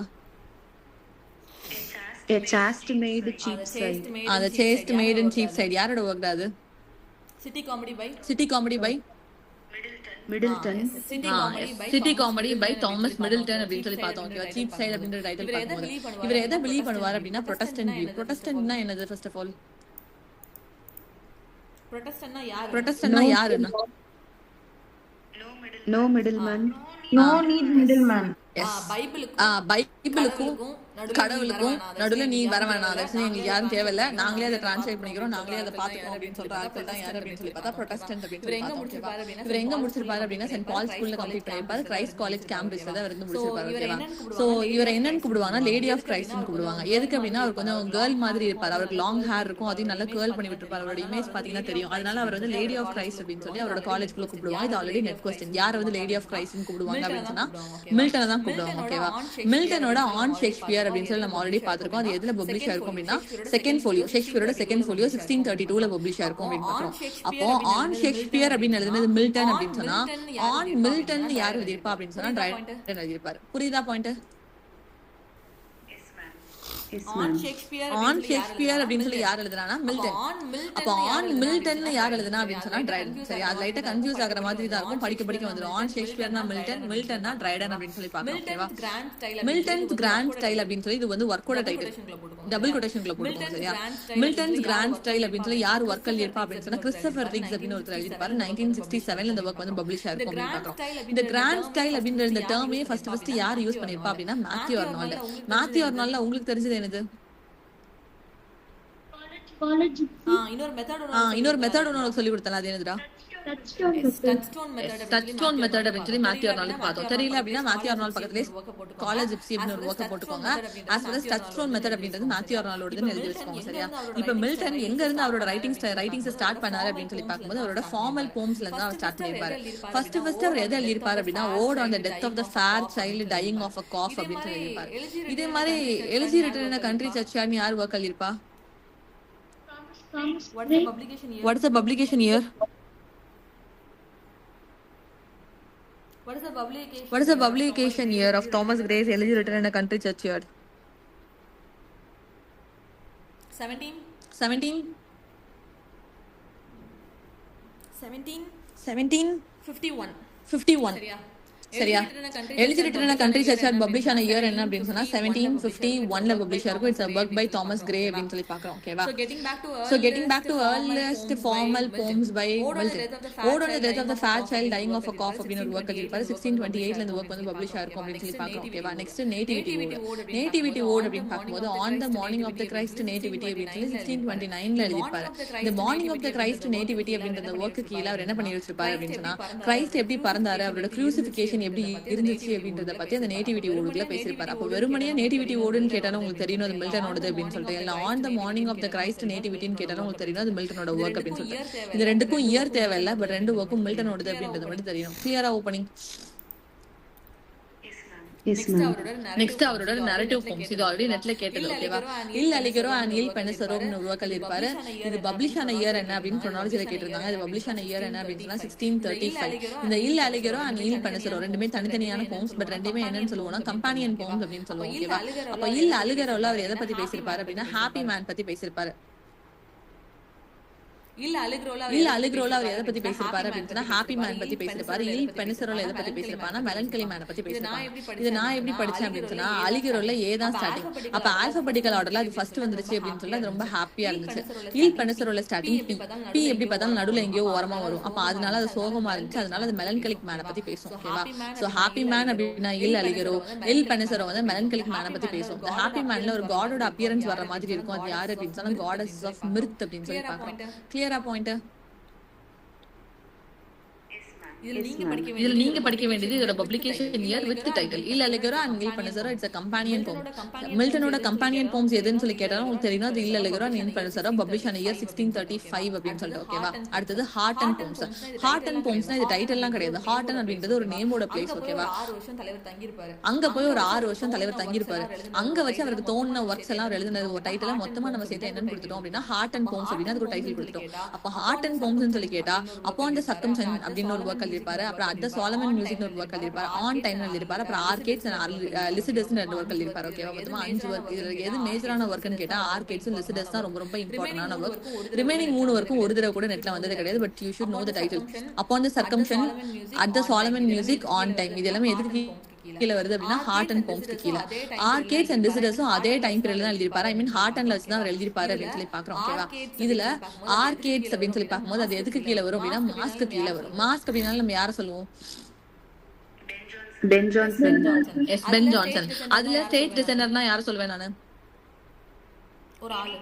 ஒரு ஆளு. கரெக்டா? இனிகோ இனிகோ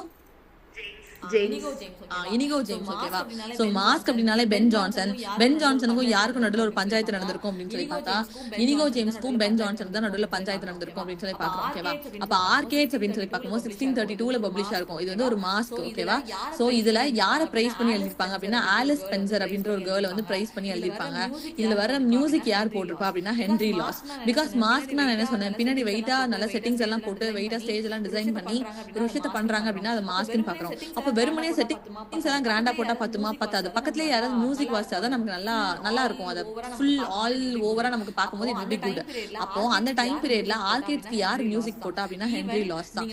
ஈவன் நீங்க மில்டனோட எந்த ஒர்க் எடுத்துல அதுல யாரு மியூசிக் போட்டான்னு கேட்டாலும் எல்லா இடத்துலயும் ஹென்ரி லாஸ் தான் இருப்பாரு. சரியா? அதனால நீங்க மொத்தமா ஹென்ரி லாஸ் அப்படின்ற நேம் மட்டும் மெமரைஸ் பண்ணிக்கோங்க. அவர் தான் மியூசிக் போட்டாரு அந்த மாஸ்க்கு அப்படின்னு மட்டும் ஞாபகம் வச்சுக்கோங்க. Clear arcades. ஓகேவா? ஆர்கேட்ஸ் வந்து 1632ல பப்ளிஷ் ஆயிருக்கும். கோமஸ் வந்து 1634ல பப்ளிஷ் ஆயிருக்கும். தென் நம்மளோட கம்பானியன் போம் எதை சொல்லி கொடுத்தேன்? அது பப்ளிஷ் ஆன இயர் 1635. சோ வரிசையா படிக்கும் போது Arcades 1632, Comus 1634 and L'Allegro and Il Penseroso 1635 அப்படின்றத படிச்சீங்கன்னா ஞாபகம் இருக்கும். சரியா? சோ கோமஸ் அப்படின்னு சொல்லி பார்க்கும்போது அதுவும் எதுக்கு கீழே வரும் அப்படின்னா மாஸ்க்கு கீழே தான் வரும். இந்த கோமஸ் அப்படின்ற ஒர்க் வந்து இம்பார்ட்டன்ட். பிகாஸ் இது சப்டைட்டிலும் கேட்டிருக்காங்க, நமக்கு இயரும் கேட்டிருக்காங்க. இது சப்டைட்டில் என்ன அப்படின்னா masque presented at the Ludlow Castle. அந்த டைம் பீரியட்ல கிங் இருந்த கேஸ்டலோட நேம் என்ன அப்படின்னா லட்லவ் கேஸ்டல். எப்போ பிரசன்ட் பண்ணாங்க அப்படின்னா 1634ல. அதனாலதான் சப்டைட்டில் என்ன வச்சுட்டாங்க, masque present at the Ludlow Castle 1634 அப்படின்னு சொல்லி வச்சாங்க. பிகாஸ் அந்த கேஸ்டல் தான் அது வந்து என்ன சொல்லுவாங்க, அரங்கேற்றம் பண்ணாங்கன்னு சொல்லுவோம் தெரியுமா? அதே மாதிரி தான் அந்த பிளே வந்து அரங்கேற்றம் பண்ணிருப்பாங்க லட்லவ் கேஸ்டல் தான். அதனால masque present at the Ludlow Castle 1634 அப்படின்னு சொல்லி வச்சுட்டாங்க. ஓகேவா? இது எதுல எழுதிருப்பாங்க அப்படின்னு சொன்னா பிளாங்க் போஸ்ட்ல எழுதிருப்பாங்க. எந்த நைட்ல நடக்கிற மாதிரி இருக்கும் அப்படின்னு சொன்னா மெக்கல் மாஸ் நைட்ல வந்து நடக்கிற மாதிரி இந்த ஸ்டோரி அந்த கோமஸ் வந்து நமக்கு ஸ்டார்ட் ஆகும். ஓகேவா? பட் பப்ளிஷ் ஆனது வந்து அனோனமஸா பப்ளிஷ் பண்ணிருப்பாங்க 1637. அப்ப நீங்க கேட்கலாம் 1634 படிக்கலாமா 1637 படிக்கலாமான்னு. உங்களுக்கு கோமஸ் அப்படின்னு ஒர்க் கொடுத்து அது 34 37 அப்படின்னு சொல்லி உங்களுக்கு இயர் கேட்க மாட்டாங்க. டைரக்ட் கொஸ்டின் உங்களுக்கு இந்த மாதிரி ஒர்க்ஸ் வந்து உங்களுக்கு டைரக்ட் கொஸ்டின் வராது. கேட்டா குரோனாலஜில கேட்பாங்க. குரோனாலஜில கேட்கும் போது ஆன்சர்ஸ் ஐ மீன் கீழே ஒரு ஆப்ஷன் கொடுத்திருப்பாங்க தெரியுமா? அந்த ஆப்ஷனுக்குள்ள எது செட் ஆகுது அப்படின்றத பார்த்து ஆன்சர்ஸ் சூஸ் பண்ணிக்கோங்க. அதுதான் பெட்டர். சரியா? சில நேரம் உங்களுக்கு எப்பவுமே ஒரு குரோனாலஜி அட்டெண்ட் பண்ணும்போது ஃபர்ஸ்ட் இதுதான் வரும் கடைசி இதுதான் வரும்ன்றதை நம்ம எப்பவுமே கரெக்டா அடிச்சிருவோம். அடிச்சுட்டு என்ன பண்ணுவோம் அப்படின்னா மிடில் இருக்கிற 3 தான் எங்க இருக்கிறது யார் வருவான்ற ஒரு லைட் கன்ஃபியூஷன் எப்பவுமே இருக்கும். அப்போ ஃபர்ஸ்ட் இவன் தான் கடைசி இவன் தான் நீங்க ஃபிக்ஸ் பண்ணுவோமே உங்களுக்கு அதுல 2 ஆப்ஷன்ஸ் வந்து ஃபார் ஷூர் எலிமினேட் ஆயிரும். நீங்க 2 பேர் தான் கையில வச்சிருப்பீங்க. அந்த 2 பேரை கையில வச்சிருக்கும் போது உங்களுக்கு தெரியும் இந்த 3 பேர்ல யார் ஃபர்ஸ்ட் வருவா, யார் செகண்ட் வருவா, யார் தேர்ட் வருவா அப்படின்னு ஒரு கன்ஃபியூஷன் மட்டும் அந்த மிடில் 3 பீப்புள்ஸ்ல நமக்கு இருக்கும். அப்படி இருக்கும்போது ஒரு ஆன்சரை நீங்க இந்த இடத்துல மாத்தி போட்டா எனக்கு ஷுவரா தெரியும் ஃபர்ஸ்ட் ஒன் வந்து இதுல வரவே வராது, நான் ஏதோ தப்பா போடுறேன், தப்பா ஏதோ ஒன்று கொடுத்துருக்காங்க ஆப்ஷன்ல அப்படின்னு உங்களுக்கு தோணும். அப்படி தோணும் போது அப்ப அந்த இயர் வந்து அதுல 34 அப்ளை ஆகுமா 37 அப்ளை ஆகுமா அப்படின்னு சொல்லி உங்களோட கணிப்புக்கு என்ன வருது அதை அப்ளை பண்ணுங்க. சரியா? இதே மாதிரி சர்டன் ஒர்க்ஸ்ல அனோனமஸா பப்ளிஷ் பண்ணுது. தென் லேட்டரா அவர் எழுதி முடிச்சு ஒரு 200 இயர்ஸ் கழிச்சு தான் அந்த ஒர்க் வந்து பப்ளிஷ் பண்ணிருக்காங்க. அப்படி அவன் யூஜிசி நெட்ல கேட்கும் போது நம்மளால அவன்கிட்ட போய் ஆர்கியூ பண்ண முடியாது. இதை ஏன் இப்படி கொடுத்துருக்கீங்கன்னு சொல்லி நம்மளால ஷவுட் அவுட்டும் பண்ண முடியாது. சோ எப்படி கேட்டிருக்காங்களோ அதுக்கு தகுந்தாப்புல அது ரிலேட்டடான ஆன்சர்ஸை நீங்க வந்து சூஸ் பண்ணுங்க. பெட்டர் சம்டைம்ஸ் அதை சேலஞ்ச் பண்ணுவாங்க அந்த ஆன்சர். அப்படி இல்ல அது ரொம்பவே தப்பா இருக்கு அப்படின்னா அதை ட்ராப் அவுட் பண்ணிடுவாங்க. You no need to worry about that. அப்ப இதுவா அதுவான்னு எல்லாத்துக்கும் ஜம்ப் பண்ணிட்டே இருக்காதுங்க. இது எல்லாமே எழுதி வச்சுட்டு அவங்க இறந்து போயிட்டாங்க. ஃபியூச்சர்ல வந்த கிரிட்டிக்ஸ் தான் அதுக்கு டேட் இயர் எல்லாத்தையும் ஃபிக்ஸ் பண்ணாங்க. யாருக்குமே கரெக்டா இயர் இதுதான் அதுதான் தெரியாது. கண்டெம்பரரி ரைட்டர்ஸ்க்கு மட்டும் தான் இயர் வந்து இப்பதான் பப்ளிஷ் ஆச்சு, இந்த டேட்ல தான் பப்ளிஷ் ஆச்சு நமக்கு ஷுவரா ப்ரூஃபோட இருக்கு. இந்த மாதிரி ஒர்க்ஸ் எல்லாமே அரைகுறையா நமக்கு கிடைச்சிருக்கும். அப்படி தான் நமக்கு இயர் வந்து வரும். சரியா? அதனால கன்ஃபியூஸ் பண்ணிக்க தேவையில்ல. கிளியரா? Clear ma'am. Clear. So Gomez அப்படின்னு சொல்லி பார்க்கும்போது 1634 சப்டைட்டில் என்னன்றது இம்பார்ட்டன்ட். அனானமஸா பப்ளிஷ் பண்ணாங்க. எப்போ அப்படின்னா 1637 அப்படின்னு கொடுத்துருக்கேன். தென் இதுல எதை பத்தி பேசுவாங்க அப்படின்னு சொன்னா வர்ச்சுஸ் ஆஃப் டெம்பரன்ஸ் அண்ட் சேஸ்டிட்டி அப்படின்னு பார்க்கணும். சேஸ்டிட்டி அப்படின்னு சொன்னா கற்பு அப்படின்னு அர்த்தம். ஓகேவா? இது ஆல்ரெடி நெட்ல கேட்டதுனால இந்த வேர்டு இதுல நான் ஆட் பண்ணிருக்கேன். சேஸ்டிட்டி ஏன்னா கோமஸ் பத்தி எதை பத்தின கண்டென்ட் அப்படின்னு சொல்லி ஸ்டேட்மெண்ட்ல கொடுத்து கேட்டிருந்தாங்க. அது எதை பத்தின கண்டென்ட் அப்படின்னு சொல்லி பார்த்தா சேஸ்டிட்டி அப்படின்னு சொல்லி பார்க்கலாம். சேஸ்டிட்டினா கற்பு. விமன் இல்ல மென்னுக்கும் இருக்கும். அந்த கற்பை பத்தி நம்ம பேசுவோம். இதுல இதை யார் முன்னாடி அந்த கேஸ்டில்ல பிரசென்ட் பண்ணுவாங்க அப்படின்னு சொல்லி பார்க்கும்போது ஜான் ஈகர்டன் ஏர்ல் ஆஃப் பிரிட்ஜ்வாட்டர் அப்படின்னு சொல்லி பார்க்கணும். ஜான் ஈகர்டன் தான் அவரோட பேரு. ஏர்ல் ஆஃப் பிரிட்ஜ்வாட்டர் அப்படின்றது அவன் எடுத்துக்கிட்ட ஒரு பட்டம். ஓகேவா? ஏர்ல் ஆஃப் பிரிட்ஜ்வாட்டர் அப்படின்னு பாக்குறோம். இதுக்குமே யார் மியூசிக் போட்டுப்பா அப்படின்னு சொன்னா ஹென்ரி லாஸ் அப்படின்ற ஒரு பர்சன் தான் மியூசிக் போட்டுப்பாங்க. இதோட பிளாட் என்ன அப்படின்னு சொல்லி பார்க்கும்போது ஒரு குட்டி ஃபேமிலி, 2 பிரதர் இருக்காங்க, ஒரு தங்கச்சி இருக்காங்க. அந்த 2 அண்ணனுக்கும் ஒரே ஒரு தங்கச்சி இருக்காங்க. இவங்க 3 பேரும் என்ன பண்றாங்க அப்படின்னா காட்டு வழியா போயிட்டு இருக்காங்க. ஓகேவா? So 2 brothers and their sister. அவங்களோட சிஸ்டர் அவங்க எப்படின்னு கூப்பிடுறாங்கன்னா லேடி அப்படின்னு சொல்லி இண்டிகேட் பண்ற மாதிரி போம்ல இருக்கும். இவங்க 3 பேரும் வுட்ஸ்ல வந்து நடந்து போயிட்டு இருப்பாங்க.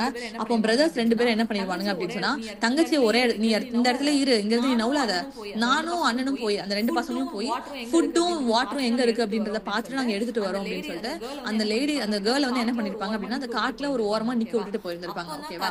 அப்போதான் கதை என்ன ஆகும் அப்படின்னு சொல்லி பார்த்தா காட் கோமஸ். ஓகேவா? காட் கோமஸ் யார் அப்படின்னு சொன்னா சன் ஆஃப் பேச்சஸ் அப்படின்னு சொல்லி பாக்கலாம். ஓகேவா? சோ காட் கோமஸ் வந்து என்ன பண்றாரு அப்படின்னு சொன்னா ஒரு வில்லேஜர் மாதிரி ஒரு நார்மல் ஹியூமன் மாதிரி அவரே டிஸ்கைஸ் பண்ணிட்டு யார் முன்னாடி வராங்க அப்படின்னா தனியா இருக்கிற லேடி முன்னாடி வராங்க. சோ ஏன் வந்திருக்காங்க அப்படின்னு சொன்னா she is a virgin. ஓகேவா? அப்போ அவரோட சேஸ்டிட்டியை வந்து எடுக்கணும் அப்படின்ற ஒரு தாட்ல தான் யார் வந்திருப்பா அப்படின்னு சொன்னா காட் கோமஸ் வந்து ஒரு வில்லேஜரா டிஸ்கைஸ் ஆகி வந்திருப்பாங்க. அப்ப அவரை செடியூஸ் பண்ணணும் அப்படின்றதுக்காக அவர் என்ன பவர் யூஸ் பண்ணுவாரு அப்படின்னா necromancy. Necromancy is nothing but black magic அப்படின்னு சொல்லி பாக்குறோம். ஆல்ரெடி இந்த நிக்ரோமான்சின்ற வேர்ட் நான் ஒரு இடத்துல சொல்லி கொடுத்திருக்கேன். எங்க சொல்லி கொடுத்திருக்கேன்? Dr. Faustus. யார் ஆத்தர்ரா? Christopher Marlowe. அவர் எந்த யூனிவர்சிட்டில படிப்பு முடிச்சிருப்பாரு? Wittenberg யூனிவர்சிட்டி ஆஃப் விட்டன்பர்க்ல தான் டாக்டர் ஃபாஸ்டஸ் அவரோட படிப்பு முடிச்சிருப்பாரு. சரியா? அப்போ இந்த நிக்ரோமான்சி அப்படின்ற அந்த மேஜிக்கை யூஸ் பண்ணி காட் கோமஸ் என்ன பண்ண ட்ரை பண்றாரு, அந்த லேடியை வந்து செடியூஸ் பண்ண ட்ரை பண்றாரு. ஓகேவா?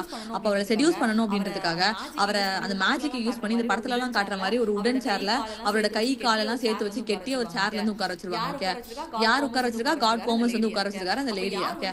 அப்ப யார் வந்து காப்பாத்துறாங்க அப்படின்னு சொன்னா ஒரு நிம்ப் அப்படின்னு சொன்னா கடல் கனின்னு அர்த்தம். ஓகேவா? அதுல சப்ரீனா அப்படின்றத அந்த நிம்போட நேம்.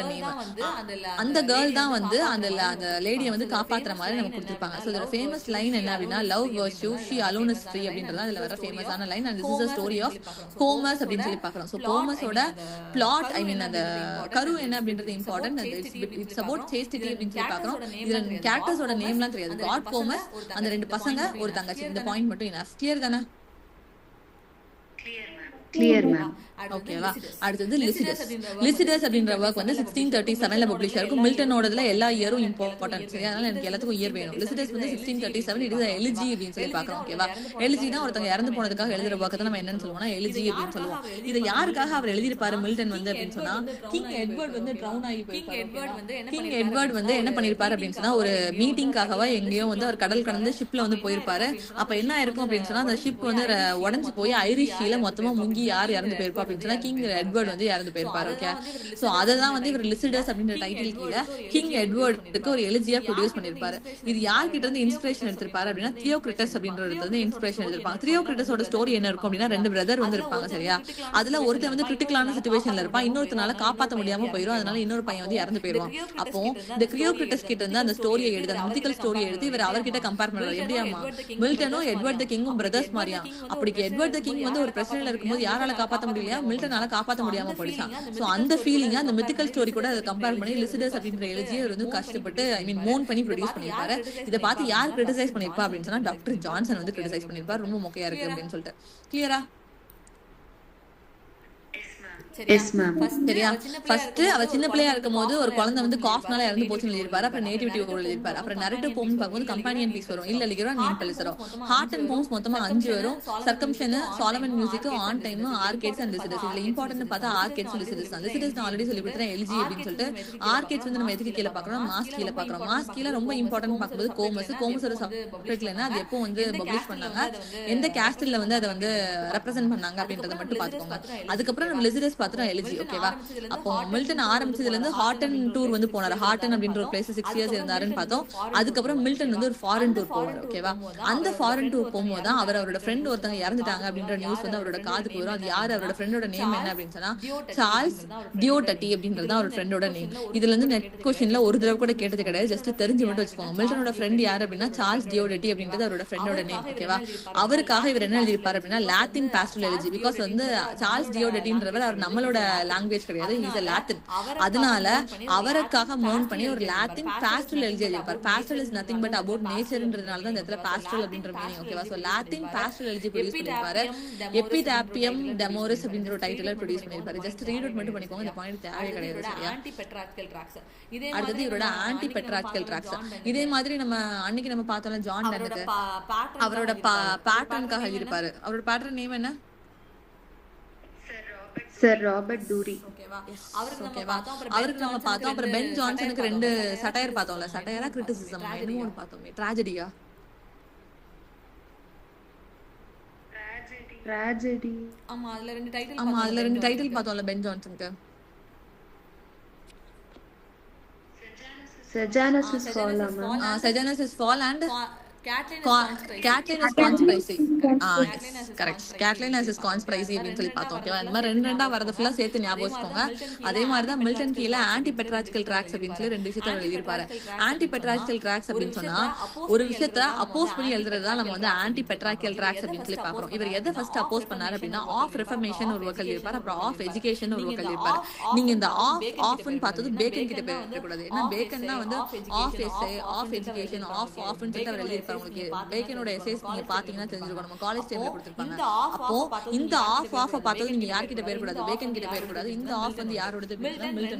மில்டன் 2 ஆஃப் ரைட்ல எழுதியிருப்பாரு. ஒன்னு ஆஃப் ரிஃபர்மேஷன், இன்னொரு ஆஃப் எஜுகேஷன் அப்படின்னு சொல்லிட்டு. ஆஃப் ரிஃபர்மேஷன் அப்படின்ற ஒர்க் 1640ல பப்ளிஷ் ஆயிருக்கும். ஆஃப் எஜுகேஷன்ன்ற ஒர்க் வந்து 1644ல பப்ளிஷ் ஆயிருக்கும். ஓகேவா? இந்த ஆஃப் ரிஃபர்மேஷன் கீழ தலைவர் என்ன பத்தி பேசிருப்பாரு அப்படின்னு சொன்னா சர்ச்சை வந்து டிசிப்ளினா எடுத்துட்டு போகணும், ப்ராப்பரா ரிஃபார்ம் பண்ணணும், நீங்க அதை ஒழுங்கா எடுத்துட்டு போறது கிடையாது அப்படின்னு சொல்லிட்டு சர்ச் ஆஃப் இங்கிலாண்டை அப்போஸ் பண்ணி அதோட டிசிப்ளினை அப்போஸ் பண்ணி என்ன பண்ணிருப்பாரு அப்படின்னா ஆஃப் ரிஃபர்மேஷன் அப்படின்ற ஒர்க்கை பப்ளிஷ் பண்ணிருப்பாரு. அப்புறம் ஆஃப் எஜுகேஷன்ல யூனிவர்சிட்டிஸ் எல்லாத்தையுமே நம்ம ரிஃபார்ம் பண்ணணும், யூனிவர்சிட்டிஸ் எதுவுமே ப்ராப்பரா இல்ல அப்படின்ற மாதிரி அவர் ஒரு லெட்டர் எழுதியிருப்பாரு. யாருக்காக அப்படின்னா சாமுவல் ஹார்ட்லிப் அப்படின்ற ஒரு பர்சனுக்கு ஒரு லெட்டர் எழுதுவாரு. அந்த லெட்டர்ல யூனிவர்சிட்டிஸ் எல்லாத்தையுமே ரிஃபார்ம் பண்ணணும் அப்படின்னு சொல்லி ஆர்கியூ பண்ணி ஆஃப் எஜுகேஷன் அப்படின்ற டைட்டில் அவர் வந்து பப்ளிஷ் பண்ணிருப்பாரு. இதுதான் வந்து of reformation and of education and it is anti prelatical tracts அப்படின்னு பாக்குறோம். கிளியரா? Yes ma'am. நெக்ஸ்ட் இவரோட ப்ரோஸ் ஒர்க்ல இம்பார்ட்டன்டான ஒர்க் சொல்றேன், அதை மட்டும் படிச்சுக்கோங்க. ப்ரொனவுன்ஸே பண்ண முடியாம சர்டன் ஒர்க்ஸ் தலைவர் எழுதி வச்சிருப்பாரு. சரியா? ஃபர்ஸ்ட் என்ன அப்படின்னு சொன்னா ஆஃப் பெட்ரார்க்கல் எபிகோபாசி அப்படின்னு ஒரு ஒர்க் எழுதிருப்பாரு. இது வந்து இம்பார்ட்டன்ட். ஓகேவா? அடுத்தது அனிமீடு வெர்ஷன், இதை பாத்துக்கணும். தென் அரியோபெஜிடிகா, நெக்ஸ்ட் எக்லோன் லாக்ஸ்டஸ். இது மட்டும் தெரிஞ்சா போதும். அதுக்கப்புறம் ரிமைனிங் இருக்கிற ஒர்க்கை நீங்க ரீட் மட்டும் பண்ணி விட்டுக்கோங்க, எனக்கு வேற எதுவும் வேணாம். சரியா? இதுல ஃபர்ஸ்ட் ஆஃப் ப்ராலாக்டிக்கல் எபிகோபாசின்னு ஒரு ஒர்க் எழுதிருப்பார்ல. இது என்ன சொல்லிருப்பாரு அப்படின்னா பைபிளுக்கும் ஒரு ரீடருக்கும் நடுவில் ஒரு மீடியேட்டர் தேவையில்லை. இது யாரை இண்டிகேட் பண்ற மாதிரி இருக்கு அப்படின்னா Pope. Because is a Protestant அப்படின்னு நான் ஓப்பனிங்லேயே சொல்லி கொடுத்தேன். அதனால அவர் என்ன பண்ணிருப்பாரு அப்படின்னா நடுமத்தில இருந்துட்டு கடவுள் இதுதான் சொன்னாரு, கடவுள் அதுதான் சொன்னாரு, தயவு செஞ்சு ப்ரீச் பண்ணாதீங்க, நாங்களே என்ன கதைன்றத லாங்குவேஜ் வந்து வெர்னாக்குலர் இருக்கு பைபிளை வந்து மாத்தி நாங்களே ரீட் பண்ணி என்னன்றதை கத்துக்கிறோம் அப்படின்னு சொல்லிட்டு ஆஃப் பெட்ரார்க்கல் எபிகோபாசி அப்படின்றதுக்குள்ள அவர் பேசியிருப்பாரு. பைபிளுக்கும் ஒரு ரீடருக்கும் நடுவுல இன்னொருத்தர் தேவையில்லை, மீடியேட்டர் ஒருத்தர் தேவையில்லை அப்படின்னு சொல்லிட்டு ஆஃப் பெட்ரார்க்கல் எபிகோபாசில அவர் பேசியிருப்பாரு. ஓகேவா? அடுத்தது அவரோட இன்னொரு ஒர்க் வந்து அனிமீடு வெர்ஷன் ஒரு ஒர்க் எழுதிருப்பாரு. இந்த அனிமீடு வெர்ஷன்ல என்ன கிரிட்டிசைஸ் பண்ணிருப்பாரு அப்படின்னா சர்ச் ஆஃப் இங்கிலாண்டை கிரிட்டிசைஸ் பண்ணிருப்பாரு. அந்த டைம் பீரியட்ல சர்ச் ஆஃப் இங்கிலாண்டை யார் வந்து ரூல் பண்ணிட்டு இருந்திருப்பா, இல்ல யார் வந்து போப்பா இருந்திருப்பா அப்படின்னு சொன்னா பிஷப் ஜோசப் ஹால் தான் இருந்திருப்பாரு. அப்ப வந்து யாருக்கு பர்சனல் அட்டாக்கா அந்த அனிமீடு வெர்ஷன் அப்படின்ற ஒர்க் அவர் ப்ரொடியூஸ் பண்ணிருப்பாரு அப்படின்னா பிஷப் ஜோசப் ஹாலுக்கு தான் அவர் வந்து ப்ரொடியூஸ் பண்ணிருப்பாரு அப்படின்னு சொல்லி பாக்கிறோம். ரிமைனிங் இருக்கிற டைட்டில் ரீட் பண்ணி எடுக்கும். ஓகேவா, அடுத்து ஆரியோபெஜிடிகா. ஆரியோபெஜிடிகா அப்படின்னு சொல்லி பாக்குறப்ப 1644. இதோட இயர் நான் எப்ப பார்த்தாலும் கேட்பேன். 1644 எனக்கு இயர் வந்து கண்டிப்பா தெரியணும். ஏன் அப்படின்னு சொல்லி பார்த்தா லைசன்சிங் ஆக்டையும் சென்சர்ஷிப்பையும் அப்போஸ் பண்ணி தான் இந்த ஆரியோபெஜிடிகா அப்படின்ற அந்த ஒர்க்கே அவர் எழுதியிருப்பாரு.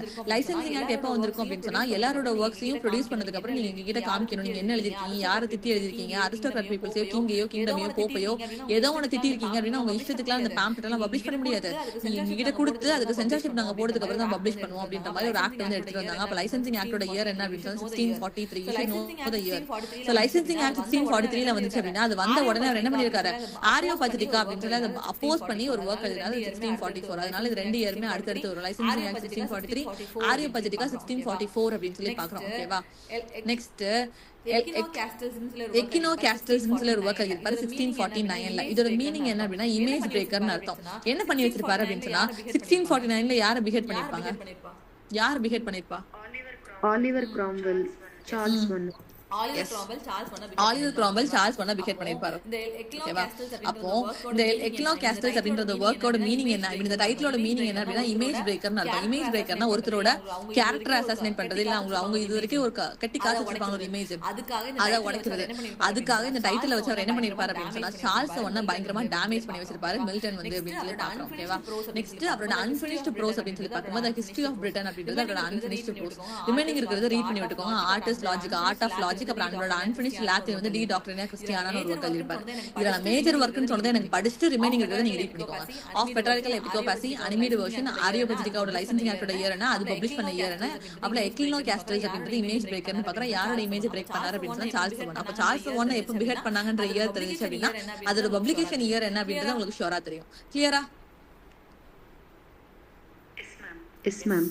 அப்புறம் டர்புலன்ட் மேரேஜ். டர்புலன்ட் மேரேஜ் அப்படின்னா இது அவரோட பர்சனல் லைஃப் பத்தி எழுதின ஒர்க்ஸ் எழுதி நான் தனியா ஒரு கேட்டகரிக்குள்ள போறேன். சரியா, தலைவருக்கு கல்யாணம் ஆயிருக்கும். மில்டனுக்கு மேரி பவல் அப்படின்ற கேர்ள் கூட கல்யாணம் ஆயிருக்கும் 1643. ஓகேவா, கல்யாணம் ஆகி ஒரு வருஷம் கூட உருப்படியா ரெண்டு பேர் இருந்திருக்க மாட்டாங்க. என்ன பண்ணிருப்பாங்க, மேரி பவல் வந்து அவங்க அம்மா வீட்டுக்கு போயிருவாங்க 1645. ஓகேவா, 45 பிகினிங்லயே அவங்க போயிருப்பாங்கன்னு நினைக்கிறேன். 1 இயர் கூட உருப்படியா இருந்திருக்க மாட்டாங்க. அப்ப போயிருவாங்க, போயிட்டு அவங்க ரிட்டர்ன் வருவாங்கன்னு யார் வெயிட் பண்ணிட்டு இருப்பா அப்படின்னா மில்டன் வந்து வெயிட் பண்ணிட்டு இருப்பாங்க. மேரி பவல் அவங்க வீட்டுக்கு போயிட்டாங்க, அவங்களோட மம்மி வீட்டுக்கு போயிட்டு ரிட்டர்ன் வரவே மாட்டாங்க மேரி பவல். அப்போ இப்ப மில்டனால வேற மேரேஜும் பண்ணிக்க முடியாது. ஏன்னா அந்த டைம் பீரியட்ல டிவோர்ஸ் ஒன்னும் லீகல் கிடையாது. ஓகேவா, அப்போ வேற மேரேஜும் பண்ணிக்க முடியாது. வேற ஒரு பொண்ணு கூட சேர்ந்து இருந்தாரு அப்படின்னு சொன்னா பிடிச்சி ஜெயில போடுவாங்க.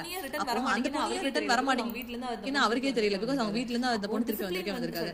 அப்போ டிசிப்ளின் வந்து டிசிப்ளின் டிவோர்ஸ் வந்து காமன் ஆக்குங்க, அதை ஏன் பண்ணக்கூடாது, அது ஒருத்தரோட தனிப்பட்ட ஒரு விஷயம் அப்படின்ற மாதிரி அவர் வந்து பேசியிருப்பாரு. அவரோட டர்புலன்ட் மேரேஜ்க்கு அப்புறம் அவர் பேசியிருப்பாரு. அப்ப அது ரிலேட்டடா அவர் எழுதின 2 ஒர்க்ஸ் அப்படின்னு சொல்லி பார்க்கும்போது ஒன்று வந்து டாக்டரைன் அண்ட் டிசிப்ளின் ஆஃப் டிவோர்ஸ்னு ஒரு ஒர்க் எழுதிருப்பாரு, அது மேஜர் ஒர்க்.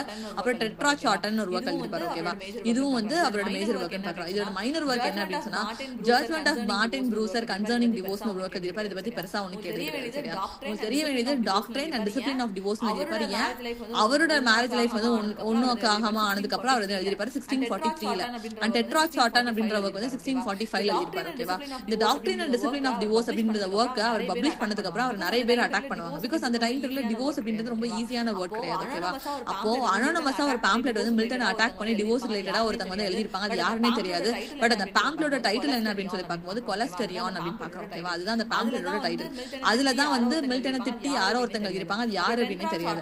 அப்புறம் டென்ட்ரா சார்ட்டான் அப்படின்றதுல என்ன சொல்லியிருப்பாரு அப்படின்னா ஈவன் பைபிள் பிபிளிக்கல் ஸ்கிரிப்சர்ஸ் இருக்கு தெரியுமா, பைபிள், அதுல கூட எதை ரேஷனலைஸ் பண்ணிருக்காங்க அப்படின்னா டிவோர்ஸ் வந்து லீகல் தான் சொல்றாங்க. அப்ப ஏன் எங்களை வந்து பண்ண விட மாட்டேங்க, ஏன் டிவோர்ஸ் வந்து லீகல் ஆக மாட்டேன்றீங்க, ஏன் அப்படி ஒரு ரூல் எடுத்துட்டு வர மாட்டேன்றீங்க அப்படின்ற மாதிரி he talked under doctrine and discipline of divorce and Tetrarch Charter அப்படின்னு பாக்குறோம். கிளியரா? ஓகேவா, அவரோட டைம் பீரியட் ஒன்னு மாற பாத்துக்கோங்க. அவர் சின்னதா இருக்கும் போது, அப்புறம் அவரோட கம்பானியன் போம்ஸ் என்ன, ஹார்ட் அண்ட்ல இருக்கும்போது அவர் என்ன எழுதினாரு, அதுக்கப்புறம் அவரோட மாஸ்க் கீழே நம்ம என்ன பார்த்தோம், அப்புறம் அவரோட ப்ரோஸ் பீசஸ் அதுல ஒரு 4 ஒர்க் இம்பார்ட்டன் சொன்னா, அப்புறம் அவர் மேரேஜ் லைஃப் கீழே எத்தனை ஒர்க் எழுதினாரு. இந்த மாதிரி அவர் லைஃப் கொஞ்சம் ஞாபகம் வச்சு நீங்க ஒர்க் படிச்சீங்க அப்படின்னா மறந்து போகாது. நீங்க வெறுமனே மில்டனோட ஒர்க்கையும் சரி ட்ரைடனோட ஒர்க்கையும் மனப்பாடம் பண்ணணும்னு நினைச்சீங்க அப்படின்னா உங்களால மனப்பாடம் பண்ணிக்கவே முடியாது. சரியா, இவரோட போம்ஸ் வெறுமனே போம்ஸ்னு ஒரு டைட்டில் எழுதிருப்பாரு 1645. ஓகேவா, இது டோட்டலா 2 செக்ஷன்ஸ் டிவைட் பண்ணிருப்பாங்க. ஒன்னு இங்கிலீஷ், இன்னொரு லாத்தின், ரெண்டு இதுல அவர் எழுதியிருப்பாரு, இங்கிலீஷ்ல எழுதியிருப்பார், லாத்தின் எழுதியிருப்பாரு. இதை எப்போ ரீபப்ளிஷ் பண்ணிருப்பாங்க அப்படின்னு சொன்னா 1643 வந்து பண்ணிருப்பாங்க. ஓகேவா? இந்த போம்ஸ்க்கு கீழே அவரோட லெஃப்ட் ஹேண்ட் வந்து எதுவாமா ப்ரோஸாமா, அவரோட ரைட் ஹேண்ட் வந்து எதுவாமா போமாமா. ஓகேவா? இது மட்டும் அவர் சொன்னாரு, அந்த பாயிண்ட் மட்டும் தெரிஞ்சுக்கோம். ப்ரோஸ் வந்து லெஃப்ட் ஹேண்ட், போம்னா வந்து ரைட் ஹேண்ட் அப்படின்னு சொல்லியிருக்காரு. ஓகேவா? இப்படி லைஃப் வந்து ஒண்ணுமே செட் ஆகாம ஒரு மாதிரி போயிட்டு இருக்கும் போது அவருக்கு ஃபர்ஸ்ட் எங்க ஆக ஆரம்பிக்கும் அப்படின்னா அவரோட ஹெல்த் வந்து டேமேஜ் ஆக ஸ்டார்ட் ஆகும். அவரோட ஐசைட் வந்து கொஞ்சம் கொஞ்சமா வந்து குறைய ஆரம்பிக்கும். ஓகேவா? அவரோட ஐசைட் வந்து கொஞ்சம் கொஞ்சமா குறைய ஆரம்பிக்கும் அப்படின்னு சொல்லி பாக்குறோம். அதுதான் அவரோட பிளைண்ட்னஸ் அப்படின்னு சொல்லி பாக்குறோம். சோ அவருக்கு வந்து 44 வயசு ஆகும் போது என்ன ஆகும் அப்படின்னு சொன்னா அவரோட ஐஸ் வந்து கொஞ்சம் கொஞ்சமா ஃபேட் அவுட் ஆக ஆரம்பிக்கும். அப்போ 1652ல when I consider how my life is spent அப்படின்னு சொல்லி ஒரு work எழுதிருப்பாரு. தென் அதை லேட்டரா on his blindness அப்படின்ற டைட்டில பப்ளிஷ் பண்ணிருப்பாரு. சோ on his blindness அவரோட ஃபேமஸான ஒர்க். இது கூட கேட்டிருக்காங்க, on his blindness அப்படினால உங்களுக்கு தெரியும் மில்டன் அப்படின்னு சொல்லிட்டு. ஓகேவா? தென் மில்டனோட ஸ்கிரைபா யார் இருந்தா நான் ஆல்ரெடி சொல்லி கொடுத்தேன். யார் இருந்தா? Andrew Marvel. ஓகேவா? இது வரைக்கும் பார்த்ததெல்லாம் தலைவர் வந்து சும்மா ப்ரொடியூஸ் பண்ண ஒர்க்ஸ், குட்டி குட்டியா. ஓகேவா? அதுக்கப்புறம் இவரோட மேஜர் போம்ஸ் அப்படின்னு எடுக்கும்போது தான் first Paradise last, Paradise regained, Samson agonist அப்படின்னு சொல்லி பார்க்கிறோம். இந்த 3 ஒர்க்குமே அவரோட மேஜர் ஒர்க். இதுல ஃபெயிலியரான ஒர்க் வந்து பாரடைஸ் ரீகெயின்ட், மீதி ரெண்டுமே ஹிட் ஆயிடுச்சு. சரியா? அப்ப பாரடைஸ் லாஸ்ட் அப்படின்னு சொல்லி பார்க்கும்போது பப்ளிஷ் ஆன இயர் வந்து 1667 அப்படின்னு சொல்லி பார்க்கிறோம். இது ஒரிஜினலா என்னன்னு கூப்பிடுவாங்க அப்படின்னா ஆடம் அண்ட் பாரடைஸ்னு சொல்லுவாங்க. உங்களுக்கு டெஃபினட்டா பாரடைஸ் லாஸ்டோட கதை தெரிஞ்சிருக்கும். அந்த ஆடம் ஈவன் 2 பேர் மேல இருந்தாங்க ஹெவன்ல. அவங்க அந்த ஃப்ரூட்டை சாப்பிடக்கூடாதுன்னு சொன்னதுனால அந்த ஃப்ரூட் வந்து சாப்பிட்டுருவாங்க. அதனால அந்த பிளேஸ் வந்து ஃபார்பிட்டன் ஆயிரும். அப்புறம் ஜீசஸ் கிரைஸ்ட் வந்து எப்படி அகைன் பிறந்து வந்தாரு, அந்த மாதிரி செகண்ட் கமிங், அந்த மாதிரி இந்த பாரடைஸ் லாஸ்ட் வந்து எழுதியிருப்பாரு நம்ம மில்டன் வந்து. ஓகேவா? சின்னதா சொல்லணும்னா இதான் just. So originally called Adam and paradise அப்படின்னு சொல்லி பாக்குறோம். It is epic poem in blank verse. இம்பார்ட்டன்டான point. It is epic poem in blank verseல தான் எழுதியிருப்பாரு. ஓகேவா? சோ ஃபர்ஸ்ட் 10 புக்ஸா தான் அவர் வந்து பப்ளிஷ் பண்ணிருப்பாரு. 10 புக்ஸா 1667ல பப்ளிஷ் பண்ணிருப்பாரு. 12 புக்ஸா 1674ல பப்ளிஷ் பண்ணிருப்பாரு. எனக்கு 2 இயருமே தெரியணும். 10 புக்ஸா எந்த இயர்ல பப்ளிஷ் பண்ணாரு, 12 புக்ஸா எந்த இயர்ல பப்ளிஷ் பண்ணாரு அப்படின்னு சொல்லி ரெண்டுமே தெரியணும். ஓகேவா? அப்ப மில்டனோட மாஸ்டர் பீஸா நம்ம என்னன்னு பாக்குறோம் அப்படின்னா பாரடைஸ் லாஸ்ட் அப்படின்னு சொல்லி பாக்குறோம். ஓகேவா? இதோட சப்ஜெக்ட் என்ன அப்படின்னு சொன்னா ஃபால் ஆஃப் மேன் அப்படின்னு சொல்லி பாக்குறோம். ஃபால் ஆஃப் மேன் அப்படின்னா கடவுள் வந்து நல்லவங்க இல்ல எப்படி நினைச்சு அவர் படைச்சிட்டு போனாருன்னு எனக்கு தெரியல அந்த பைபிள்ல. பட் அந்த இடத்துல அவன் எப்படி ஃபால் ஆகுறான், எப்படி அவன் செடியூஸ் பண்ணப்படுறான், எப்படி அவனை வந்து ஒரு அந்த ஸ்னேக் வந்து எப்படி அவனை செடியூஸ் பண்ணுது அப்படின்ற மாதிரி நமக்கு காமிச்சிருப்பாங்க. சோ ஃபால் ஆஃப் மேன் தான் இதோட சப்ஜெக்ட் அப்படின்னு சொல்லி பாக்குறோம். சோ இதுல அவர் எதை அட்டெம்ப்ட் பண்ணிருப்பாரு, எதை ப்ரூவ் பண்ண மில்டன் வந்து அட்டெம்ப்ட் பண்ணிருப்பாரு அப்படின்னு சொல்லி பார்த்தா to justify the ways of God to men. ஓகேவா? இதுதான் அவர் வந்து ப்ரூவ் பண்ண ட்ரை பண்ணிருப்பாரு. இது அந்த புக்ல இருக்கிற அப்படியே உள்ள லைன் நான் அதுல கொடுத்திருக்கேன், to justify the way of God to men அப்படின்னு சொல்லிட்டு. இதே டைட்டில Alexander Pope essay on man அப்படின்ற அவரோட ஒர்க்ல to vindicate the ways of God to man எழுதியிருப்பாரு. இது வந்து men, இது வந்து மேன், ரெண்டுமே வெறும் ஒரே ஒரு ஆல்பபெட் தான் டிஃபரன்ஸ். ஓகேவா? இது men, இது மேன் அப்படின்னு எழுதியிருக்காரு. ஓகேவா? சோ மேன் அப்படின்னு சொல்லி எழுதினது அலெக்சாண்டர் போப், மென் அப்படின்னு சொல்லி எழுதினது மில்டன். சோ அலெக்சாண்டர் போப்போட எஸ்ஸே ஆன் மேன் பப்ளிஷ் ஆன இயர் வந்து 1733. You should know the year. Alexander Pope அப்படின்னு சொல்லி கேட்டா உங்களுக்கு டன்சியார்ட் தெரிஞ்சிருக்கும் 1728 அப்படின்னு சொல்லிட்டு. தென் அவரோட வின்ஸ்டர் ஃபாரஸ்ட் வந்து டோபோகிராபிக்கல் போம் அப்படின்னு நான் சொல்லி கொடுத்திருப்பேன். அலெக்சாண்டர் போப்ப நீங்க அங்க பாத்துருக்கீங்க. அப்புறம் அவர் அகஸ்டன் ஏஜ்க்கு கீழ வருவாரு அப்படின்ற point. அகஸ்டன் age new classical age அப்படின்னு கூட சொல்லுவாங்க. இப்ப போப்போட இன்னும் 2 வர்க் சொல்லி கொடுக்குறேன். ஒன்னு வந்து எஸ்ஸே ஆன் மேன், அது வந்து 1733ல பப்ளிஷ் ஆயிருக்கும். இன்னொன்னு எஸ்ஸே ஆன் கிரிட்டிசிசம், அது வந்து 1711ல பப்ளிஷ் ஆயிருக்கும். You should know these 2 years, 1733 and 1711. அது பக்கத்துல எழுதி வச்சுக்கோங்க. கிளியரா இல்ல ரிப்பீட் பண்ணவா பாயிண்ட்?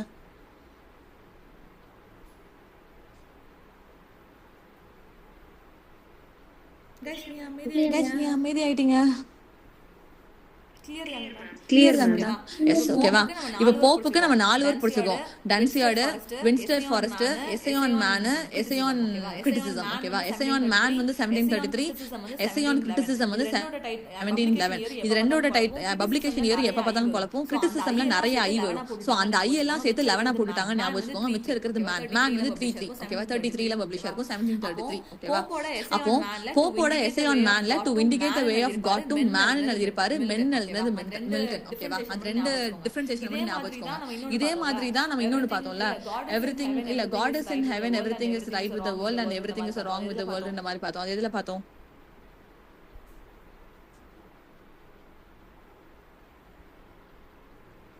நான் சொல்ற லைன்ஸ் புரியுதா இல்ல repeat பண்ணவாடா?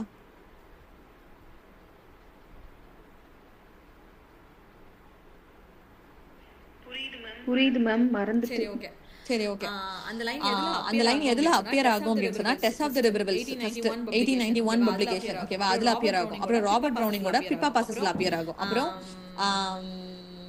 Anne of Green Anne of Green Gables 1908 publication My Lucy Maud அதுல அப்பியர் ஆகும். கிளியரா? Yes ma'am. ஒன்னும் பிரச்சனை இல்ல, டஸ்ட் பண்ணுங்க, ஞாபகம் வந்துரும். சரி, அந்த மூணுமே நீங்க ஆல்ரெடி கரெக்ட்டா சொல்லிட்டு இருந்த ஆன்சர்ஸ் தான். கொஞ்ச நாள் நான் क्वेश्चन கேட்கலன்னதும் மறந்து போயிடுச்சு. சரியா? அதே மாதிரியே justify the way of God to man and men னு எதுல பாத்துறோம் அப்படினா சொன்னா மில்டன் ஒன்னு போப் ஒன்னு அப்படினு சொல்லிட்டு ஞாபகம் வச்சுக்கோங்க. சரியா? சோ இதோட போம் எதை கன்சர்ன் பண்ணி எழுதிருக்காரு அப்படினா ஒரு biblical story fall of man பத்தி பேசுது. ஆடம் அண்ட் ஈவ் இந்த ரெண்டு பேத்தையுமே அந்த சேட்டன் வந்து எப்படி டெம்ப்ட் பண்ணுது, எப்படி டெம்ப்டேஷன் மூலமா அந்த கார்டன் ஆஃப் ஈடனை எப்படி மொத்தமா அழிச்சு விடுது அப்படின்றத இதோட குட்டி ஸ்டோரி அப்படின்னு சொல்லி பாக்குறோம். ஃபர்ஸ்ட் 10 books எழுதிருப்பாரு, அப்புறம் 12 books பப்ளிஷ் பண்ணிருப்பாரு. 10 books வந்து 1667 னு பாக்குறோம், 12 books வந்து 1674 அப்படின்னு சொல்லி பாக்குறோம். ஓகேவா? இந்த 10 books கீழ என்னென்ன கண்டென்ட் இருக்கு அப்படின்றத ஒவ்வொரு புக்கு கீழே வெறும் கண்டென்ட் மட்டும் கொடுத்திருக்கேன். இதெல்லாம் முன்னாடி கேட்பான், புக் 4ல என்ன வந்துச்சு, புக் 6ல என்ன வந்துச்சுன்னு சொல்லி. ஆனா இப்ப அப்படி கேள்வி கேட்கறது கிடையாது. சரியா? But still you have to know என்னென்ன புக்ல இத பத்தி பேசினாங்க அப்படின்னு சொல்லிட்டு. அப்ப புக் 1ல அப்படின்னு சொல்லி பார்க்கும்போது சேட்டன் வந்து கடவுள்ல இருந்து என்ன பண்ணிடுவாரு அப்படின்னு சொன்னா அவரோட அந்த கார்டன் ஆஃப் ஈடன்ல இருந்து வெளியில அனுப்பிடுவாரு. He is a fallen angel னு சொல்லுவோம். சேட்டன் வந்து நம்ம என்னன்னு சொல்லுவோம் அப்படின்னா fallen angel னு சொல்லுவோம். ஏதோ தப்பு பண்ணிருப்பாங்க, அதனால கடவுள் வந்து என்ன பண்ணிடுவாரு, மேல இருந்து தூக்கி வெளியில அனுப்பிடுவாரு. அப்ப அது தொம்முனி கீழ வந்து விழுந்துரும் அந்த fallen angel வந்து.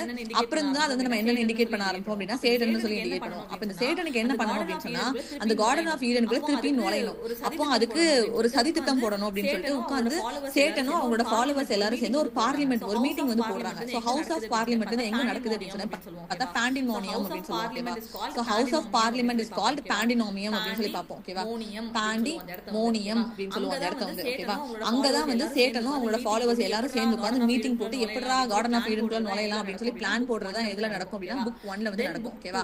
தென் புக் 2ல சேட்டனுக்கும் அந்த பார்லிமெண்ட்ல இருக்க மெம்பர்ஸ்க்கும் டிபேட் வந்து நடக்கும். பாண்டிமோனியம்ல எப்படி போகணும் வைக்கணும் அப்படின்னு சொல்லி ஒரு டிபேட் வந்து புக் 2ல வந்து நடக்கிற மாதிரி இருக்கும். ஓகேவா? தென் புக் 3 பார்க்கும்போது கடவுளுக்கு ஆல்ரெடி தெரிஞ்சிரும்ல ஏதாவது ஒரு தப்பு நடக்க போகுது அப்படின்னு சொன்னா அவருக்கு ஃபர்ஸ்ட் எடுத்ததுமே இண்டிகேஷன் போயிடும். அப்ப அந்த மாதிரி இண்டிகேஷன் கடவுளுக்கு போனதுமே அவர் என்ன பண்ண ஆரம்பிக்கிறாரு அப்படின்னு சொன்னா ரெமெடி கிரியேட் பண்ண ஸ்டார்ட் பண்றாரு. அப்பவே ஓகே சோ காட் ஃபோர்சீஸ் அவர் வந்து என்ன பண்றாரு, ஃபியூச்சர்ல என்ன நடக்க போகுது அப்படின்ற அந்த டேஞ்சர் வந்து அவர் முதல்ல பாக்குறாரு. அப்ப அதுக்கான ரெமெடி வந்து கிரியேட் பண்றா. பிரச்சனை வந்து யார் கிரியேட் பண்ண போறா, சேட்டன் தான் வந்து கிரியேட் பண்ண போறாங்க அப்படின்னு சொல்லி பாக்குறோம். ஓகேவா? புக் 4ல என்ன நடந்திருக்கும் அப்படின்னு சொன்னா சேட்டனுக்கு எப்படி கார்டன் ஆஃப் ஈடனுக்குள்ள நுழையணும் அப்படின்ற ஒரு கன்ஃபியூஷன். என்ன மாதிரி எடுத்துட்டு போலாம், என்ன மாதிரி நம்ம ஒரு உருவம் வந்து எடுத்துட்டு போலாம் அப்படின்னு சொல்லி ஆல்ரெடி ஃபாலன் ஏஞ்சல். அப்போ அதுக்குள்ள போகணும் அப்படின்னா ஏதாவது ஒரு உருவம் எடுத்துட்டு போகணும். வெறுமனையா பட்டர்ஃபிளை இந்த மாதிரிலாம் ஒரு உருவம் எடுத்துட்டு போனா அது ஒரு ஈவில ரெப்ரசென்ட் பண்ற மாதிரி இல்ல. அப்ப அழகா அவர் என்ன பண்ணிருப்பாரு அப்படின்னு சொன்னா ஸ்னேக்க வந்து எடுத்துருப்பாரு. சோ என்ன உருவமா சேட்டன் வந்து போகும் அப்படின்னு சொன்னா ஸ்னேக்கா மாதிரி தான் எதுக்குள்ள போவான் அப்படின்னு சொன்னா கார்டன் ஆஃப் ஈடனுக்குள்ள அந்த சேட்டன் வந்து போற மாதிரி காமிச்சிருப்பாங்க. அண்ட் எது வழியா போக அப்படின்னு சொல்லிட்டு அது ஒரு எத்தனையோ தடவை அது உலகத்தை சுத்தி வந்த மாதிரி பைபிள்ல ஒரு ஸ்டோரி இருக்கு. சரியா? அத்தனை தடவை சுத்தி வந்ததுக்கு அப்புறம் அது கடைசியா எது வழியா உள்ள போகும் அப்படின்னு சொன்னா மவுண்ட் நிஃபேட்ஸ் அப்படின்ற ஒரு இது வழியா தான் உள்ள போகும். அந்த லைனை மட்டும் அண்டர் பண்ணிருக்காங்க. மவுண்ட் நிஃபேட்ஸ் அப்படின்னா நம்ம வீட்டுல ஃபவுண்டைன் இருக்கும் தெரியுமா, அந்த மாதிரி கார்டன் ஆஃப் ஈடன்ல எங்கேயோ இருந்திருக்கு. சோ அது வழியா தான் அந்த ஸ்னேக் என்ன பண்ணிருச்சு, சர்பெண்ட் என்ன பண்ணிருச்சு அப்படின்னு சொன்னா உள்ள போயிடுச்சு அப்படின்னு சொல்லி பாக்குறோம். இது எதுல நடக்குது அப்படின்னு சொன்னா புக் 4ல வந்து நடக்குது. ஓகேவா? அப்புறம் புக் 5ல ஒரு கார்டியன் ஏஞ்சல், அந்த கார்டியன் ஏஞ்சலோட நேம் என்ன அப்படின்னா ரஃபேல் அப்படின்னு சொல்லி பாக்குறோம். அந்த ரஃபேல் அப்படின்ற கார்டியன் ஏஞ்சல் என்ன பண்ணுது அப்படின்னு சொன்னா மனுஷ இனத்துக்கு ஒரு டேஞ்சர் வந்து வருது அப்படின்ற ஒரு வார்னிங் வந்து கொடுக்க ஸ்டார்ட் பண்ணுது. இது வந்து புக் 5ல அப்படின்னு சொல்லி பாக்குறோம். தென் புக் 6லயும் சேட்டன் வந்து டெம்ப் பண்ண போகுது அப்படின்ற வார்னிங் அகைன் அது வந்து கொடுத்துட்டு இருக்க மாதிரி இருக்கு. So warning again about the tempt of Satan அப்படின்றத புக் 6ல. ஓகேவா? தென் அவரோட புக் 7 னா அவரோட ஷார்ட்டஸ்ட் புக் அப்படின்னு சொல்லி பாக்குறோம். ஓகேவா? எந்த புக் வந்து அவரோட ஷார்ட்டஸ்ட் புக் அப்படின்னு சொல்லி பார்த்தா புக் 7. இதே மாதிரி இத்தனை புக் கணக்கு நம்ம எதுல படிச்சிருப்போம், பழைய ரைட்டர் ஒருத்தட்ட படிச்சிருப்போம். ஞாபகம் இருக்கா? 10 புக்ஸ் டோட்டல். அதுலயும் யாரோடது அது?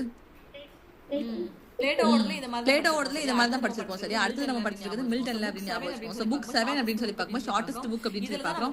இதுல தான் நமக்கு என்ன காட்டுறாங்க அப்படின்னு சொன்னா நியூ வேர்ல்ட எப்படி கடவுள் வந்து கிரியேட் பண்றாரு. அப்ப கிரியேஷன் ஆஃப் நியூ வேர்ல்ட் தான் நம்ம எதுல கொடுத்திருக்காரு, மில்டன் அப்படின்னு சொன்னா புக் 7ல வந்து கொடுத்திருக்காரு. புக் 8ல அகைன் ரஃபேல் வந்து வார்ன் பண்ணுது என்ன ஆடம் கிட்ட ஏதோ தப்பு நடக்க போது, பி கேர்ஃபுல் அப்படின்ற மாதிரி ரஃபேல் வந்து ஆடம் கிட்ட திருப்பி ஒன்ஸ் அகைன் சொல்லிட்டு போற மாதிரி இருக்கு. புக் 9 தான் இருக்கிறதுலே லாங்கஸ்ட் புக். அப்ப 7 வந்து ஷார்ட்டஸ்ட் புக், 9 வந்து லாங்கஸ்ட் புக் அப்படின்னு சொல்லி பாக்குறோம். இதுலதான் அந்த சேட்டன் வந்து அந்த ஈவ் கிட்ட என்னன்னு பேசி அந்த ஃபார்பிடன் ஃப்ரூட் வந்து சாப்பிட வச்சிச்சு அப்படின்னு சொல்லி they fail and fall அப்படின்றத நான் கொடுத்திருக்கேன் லாங்கஸ்ட் புக் அப்படின்னு சொல்லி பாக்குறோம். ஓகேவா? தென் புக் 10 அப்படின்னு சொல்லி பார்க்கும்போது சன் ஆஃப் காட் வந்து என்ன பண்றாரு அப்படின்னா கார்டன் ஆஃப் ஈடனுக்கு வராரு. ஆல்ரெடி தப்பு நடந்துருச்சு. ஓகேவா? அப்போ அவரோட ஃபாதர் வந்து என்ன பண்றாரு அப்படின்னு சொன்னா அவரோட பையனை வந்து திருப்பி பிறக்க வைக்கிற மாதிரி எதுக்காக மனித கூட்டம் வந்து பண்ண தப்புக்காக பிஹாஃப் ஆஃப் மேன் வந்து அவரோட பையன் வந்து திருப்பி ஒரு பர்த் எடுக்கிற மாதிரி எதுல காமிக்கிறாங்க அப்படின்னு சொல்லி பார்த்தா புக் 11ல வந்து எடுக்கிறாங்க. ஓகேவா? புக் 12 கடைசி ஆடம் அண்ட் ஈவ் ஆல்ரெடி தப்பு பண்ணிட்டாங்க. அப்போ கார்டன் ஆஃப் ஈடன்ல வெளியில போற மாதிரி காமிச்சிருப்பாங்க. அந்த கேட்டுக்கு யார் கூட்டிட்டு போவா அப்படின்னா மிக்கேல் அப்படின்ற ஒரு ஏஞ்சல் தான் கூட்டிட்டு போவா. So Michael leads Adam and Eve to the gates of Eden அப்படின்னு சொல்லி பார்க்கிறோம். ஆஸ் வெல் அஸ் அவங்க கிட்ட என்ன சொல்லிட்டே போகுது, ஃபியூச்சர்ல கிரைஸ்ட் வந்து திருப்பியும் பறக்க போறாரு. ஹோப் ஃபார் சால்வேஷன் அப்படின்றதுக்கு ஒரு ஹோப் கொடுத்துட்டே அது பேசிக்கிட்டே போகுது. ஓகேவா, இதுதான் புக் 12 அப்படின்னு சொல்லி பார்க்கிறோம். கிளியரா? கிளியர் ஓகேவா? இத பத்தின கமெண்ட்ஸ் மட்டும் பேசிட்டு I will complete my section. ஓகேவா? சோ ட்ரைடன் என்ன சொல்லிருப்பாரு அப்படின்னு சொன்னா, Satan is a real hero of paradise lost அப்படின்ற ஒரு கமெண்ட் வந்து பாஸ் பண்ணிருப்பாங்க. ஓகேவா, என்னதான் ஆடம் அண்ட் ஈவ் காட் அப்படின்ற ஒரு ஃபோக்கஸ் எல்லா இடத்துலயும் நமக்கு மில்டன் கொடுத்திருந்தாலும் யார் வந்து ரியல் ஹீரோவா தெரியுறாங்க அப்படின்னு சொன்னா சேட்டன் தான் வந்து ரியல் ஹீரோவா யாருக்கு தெரியுறா? ட்ரைடனுக்கு இல்ல, நிறைய பேருக்கு தெரியுவாங்க. ஓகேவா, சோ ட்ரைடன் என்ன சொல்லிருப்பா, Satan is a real hero of paradise lost அப்படின்ற ஒரு கமெண்ட் பாஸ் பண்ணிருப்பாரு. தென் ட்ரைடன் மில்டனை பார்த்து பொயட்டிக்கல் சன் ஆஃப் ஸ்பென்சர் அப்படின்ற ஒரு பெருமையான லைன் வந்து சொல்லியிருப்பாரு. ஏன்னா ஸ்பென்சர் வந்து பொயட்ரி ரைட்டர் ரொம்ப வெயிட்டா சூப்பரா எழுதுவார். ஸ்பென்சர் உங்களுக்கு தெரியல, எபிதலமியன் அவரை மாதிரி பொயட்டிக்கல் சன் ஆஃப் ஸ்பென்சர் அப்படின்ற ஒரு பெருமையான லைனை ட்ரைடன் வந்து யாருக்கு கொடுப்பாரு அப்படின்னா மில்டனுக்கு கொடுப்பாரு. எதுல அந்த லைனை வந்து அவர் பாஸ் பண்ணிருப்பாரு அப்படின்னா ப்ரிஃபேஸ் டு ஃபேபிள்ஸ் அப்படின்னு அவரோட ஒர்க்ல வந்து இந்த லைனை வந்து அவர் பாஸ் பண்ணிருக்காரு அப்படின்னு சொல்லி பார்த்தாங்க. ட்ரைடனுக்கு 2 point. Satan is a real ஹீரோன்னு சொல்லிருக்காரு and poetical son of Spenser அப்படின்னு சொல்லிருக்காரு ப்ரிஃபேஸ் டு ஃபேபிள்ஸ்ல அப்படின்னு சொல்லி பார்க்கலாம். ஓகேவா, அடுத்தது வில்லியம் பிளேக் அவரோட marriage of hell and heaven அப்படின்ற ஒர்க். இதுதான் வில்லியம் பிளேக்கோட ஃபேமஸ் போயட்ரி கலெக்ஷன். இதோட இயரோட உங்களுக்கு தெரியும் 1790 அப்படின்னு சொல்லிட்டு. ஓகேவா, மேஜரான ஒர்க் வில்லியம் பிளேக்கோடது. இதுல மில்டன் வந்து அவர் டெவில் பார்ட்டில டான்ஸ் ஆடிட்டு இருக்காருன்றது தெரியாம அவர் வந்து டான்ஸ் ஆடிட்டு இருக்காருன்ற ஒரு லைன் கொடுத்திருப்பாங்க. இதோட மீனிங் வந்து இதுதான். பட் ஸ்டேட்மெண்டா பார்க்கும்போது டான்சிங் வந்து devil's party without knowing it அப்படின்றத இங்கிலீஷ்ல. நீங்க தமிழ்ல ஞாபகம் வச்சுக்கிட்டீங்கன்னா எப்பவுமே மறக்காது, வில்லியம் பிளேக்கோட மேரேஜ் ஆஃப் ஹெல் அண்ட் ஹெவன்ல மில்டனை பத்தி டான்சிங் வந்து devil's party without knowing it அப்படின்ற ஒரு லைன் வந்து மில்டனை பார்த்து அவர் பாஸ் பண்ணிருப்பாரு அப்படின்னு சொல்லி பாக்குறோம். ஓகேவா, தென் வேர்ட்ஸ்வர்த் ரொமான்டிக் ஏஜ்ல வருவார். அவர் யாரை அட்ரஸ் பண்ணிருப்பாரு அப்படின்னு சொன்னா மில்டனை அட்ரஸ் பண்ணிருப்பாரு ஒரு சோனட் கலெக்ஷன்ல. எதுல அப்படின்னு சொன்னா லண்டன் 1802 அப்படின்ற ஒர்க்ல மில்டனை பத்தி அதை பேசிருப்பாருன்னு பாக்குறோம். அதனால அது வேர்ட்ஸ்வர்த்தோட ஒர்க்ன்றதுனால இம்பார்ட்டன்ட். ஆஸ் வெல் அஸ் மில்டனை பத்தி எதுல பேசிருக்காங்கன்னு கேட்டாலும் we should know in London 1802ல அவங்க பேசிருப்பாங்க அப்படின்னு சொல்லிட்டு there is a work of Wordsworth அப்படின்னு பாக்குறோம். ஓகேவா, சாமுவேல் ஜான்சன் அண்ட் அடிசன் இவங்க ரெண்டு பேருமே யாரை கிரிட்டிசைஸ் பண்ணிருப்பாங்க அப்படின்னு சொன்னா மில்டனை கிரிட்டிசைஸ் பண்ணிருப்பாங்க. டிஎஸ் எலியட் அவரோட ஒரு ஒர்க்கே எழுதிருப்பாரு, note on the verse of John Milton அப்படின்னு சொல்லி. ஜான் மில்டனோட வேர்ஸ் ஒர்க்ஸ் எல்லாத்தையுமே அனலைஸ் பண்ணி அவர் டிஎஸ் எலியட் ஒரு ஒர்க்கே ப்ரொடியூஸ் பண்ணிருப்பாரு. லாஸ்ட் ஸ்டான்லி ஃபிஷ் எதுக்கு கீழே வருவார் அப்படின்னா ரீடர் ரெஸ்பான்ஸ் தியரி அப்படின்னு ஒரு இதுக்கு கீழே வருவார். எழுதி வச்சுக்கோங்க, ஸ்டான்லி ஃபிஷ் எதுக்கு கீழே வருவார், ரீடர் ரெஸ்பான்ஸ் தியரிக்கு கீழே வருவார். That is a part of theories அப்படின்னு சொல்லி பாக்குறோம். ஓகேவா, ரீடர் ரெஸ்பான்ஸ் தியரியில வர மேஜர் ரைட்டர் யாருன்னா ஸ்டான்லி ஃபிஷ். அவரோட இம்பார்ட்டன்டான work surprised by sin the reader in Paradise Lost அப்படின்றது அவரோட ஒர்க். ஓகேவா, இதோட பப்ளிகேஷன் இயர் எனக்கு 1890 அப்படின்ற மாதிரி ஞாபகம் இருக்கு. 1890 1990 தெரியல எனக்கு கரெக்ட்டா. இயர் இம்பார்ட்டன்ட் நான் பாத்து குரூப்ல சொல்றேன். சரியா, surprised by sin the reader in Paradise last அப்படின்னு ஒரு ஒர்க் யார் ப்ரொடியூஸ் பண்ணிருப்பா அப்படின்னு சொன்னா ஸ்டான்லி ஃபிஷ். இவர் என்ன பண்ணிருப்பாரு அப்படின்னு சொன்னா எல்லாரும் சேட்டன் தான் வந்து ரியல் ஹீரோ அப்படின்னு சொல்லி எல்லாரும் அவங்களோட கருத்துக்களை சொல்லிருப்பாங்க.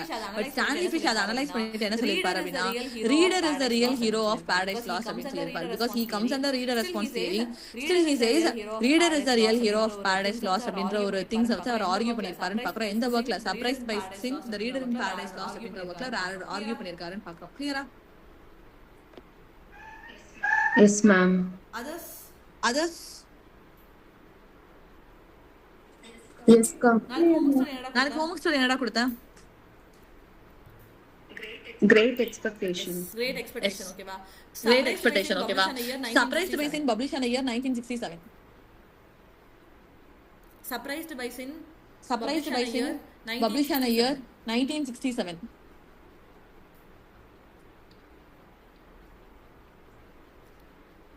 Okay guys, thank you. Thank you Thank you for listening. Thank you, ma'am. Thank you, ma'am.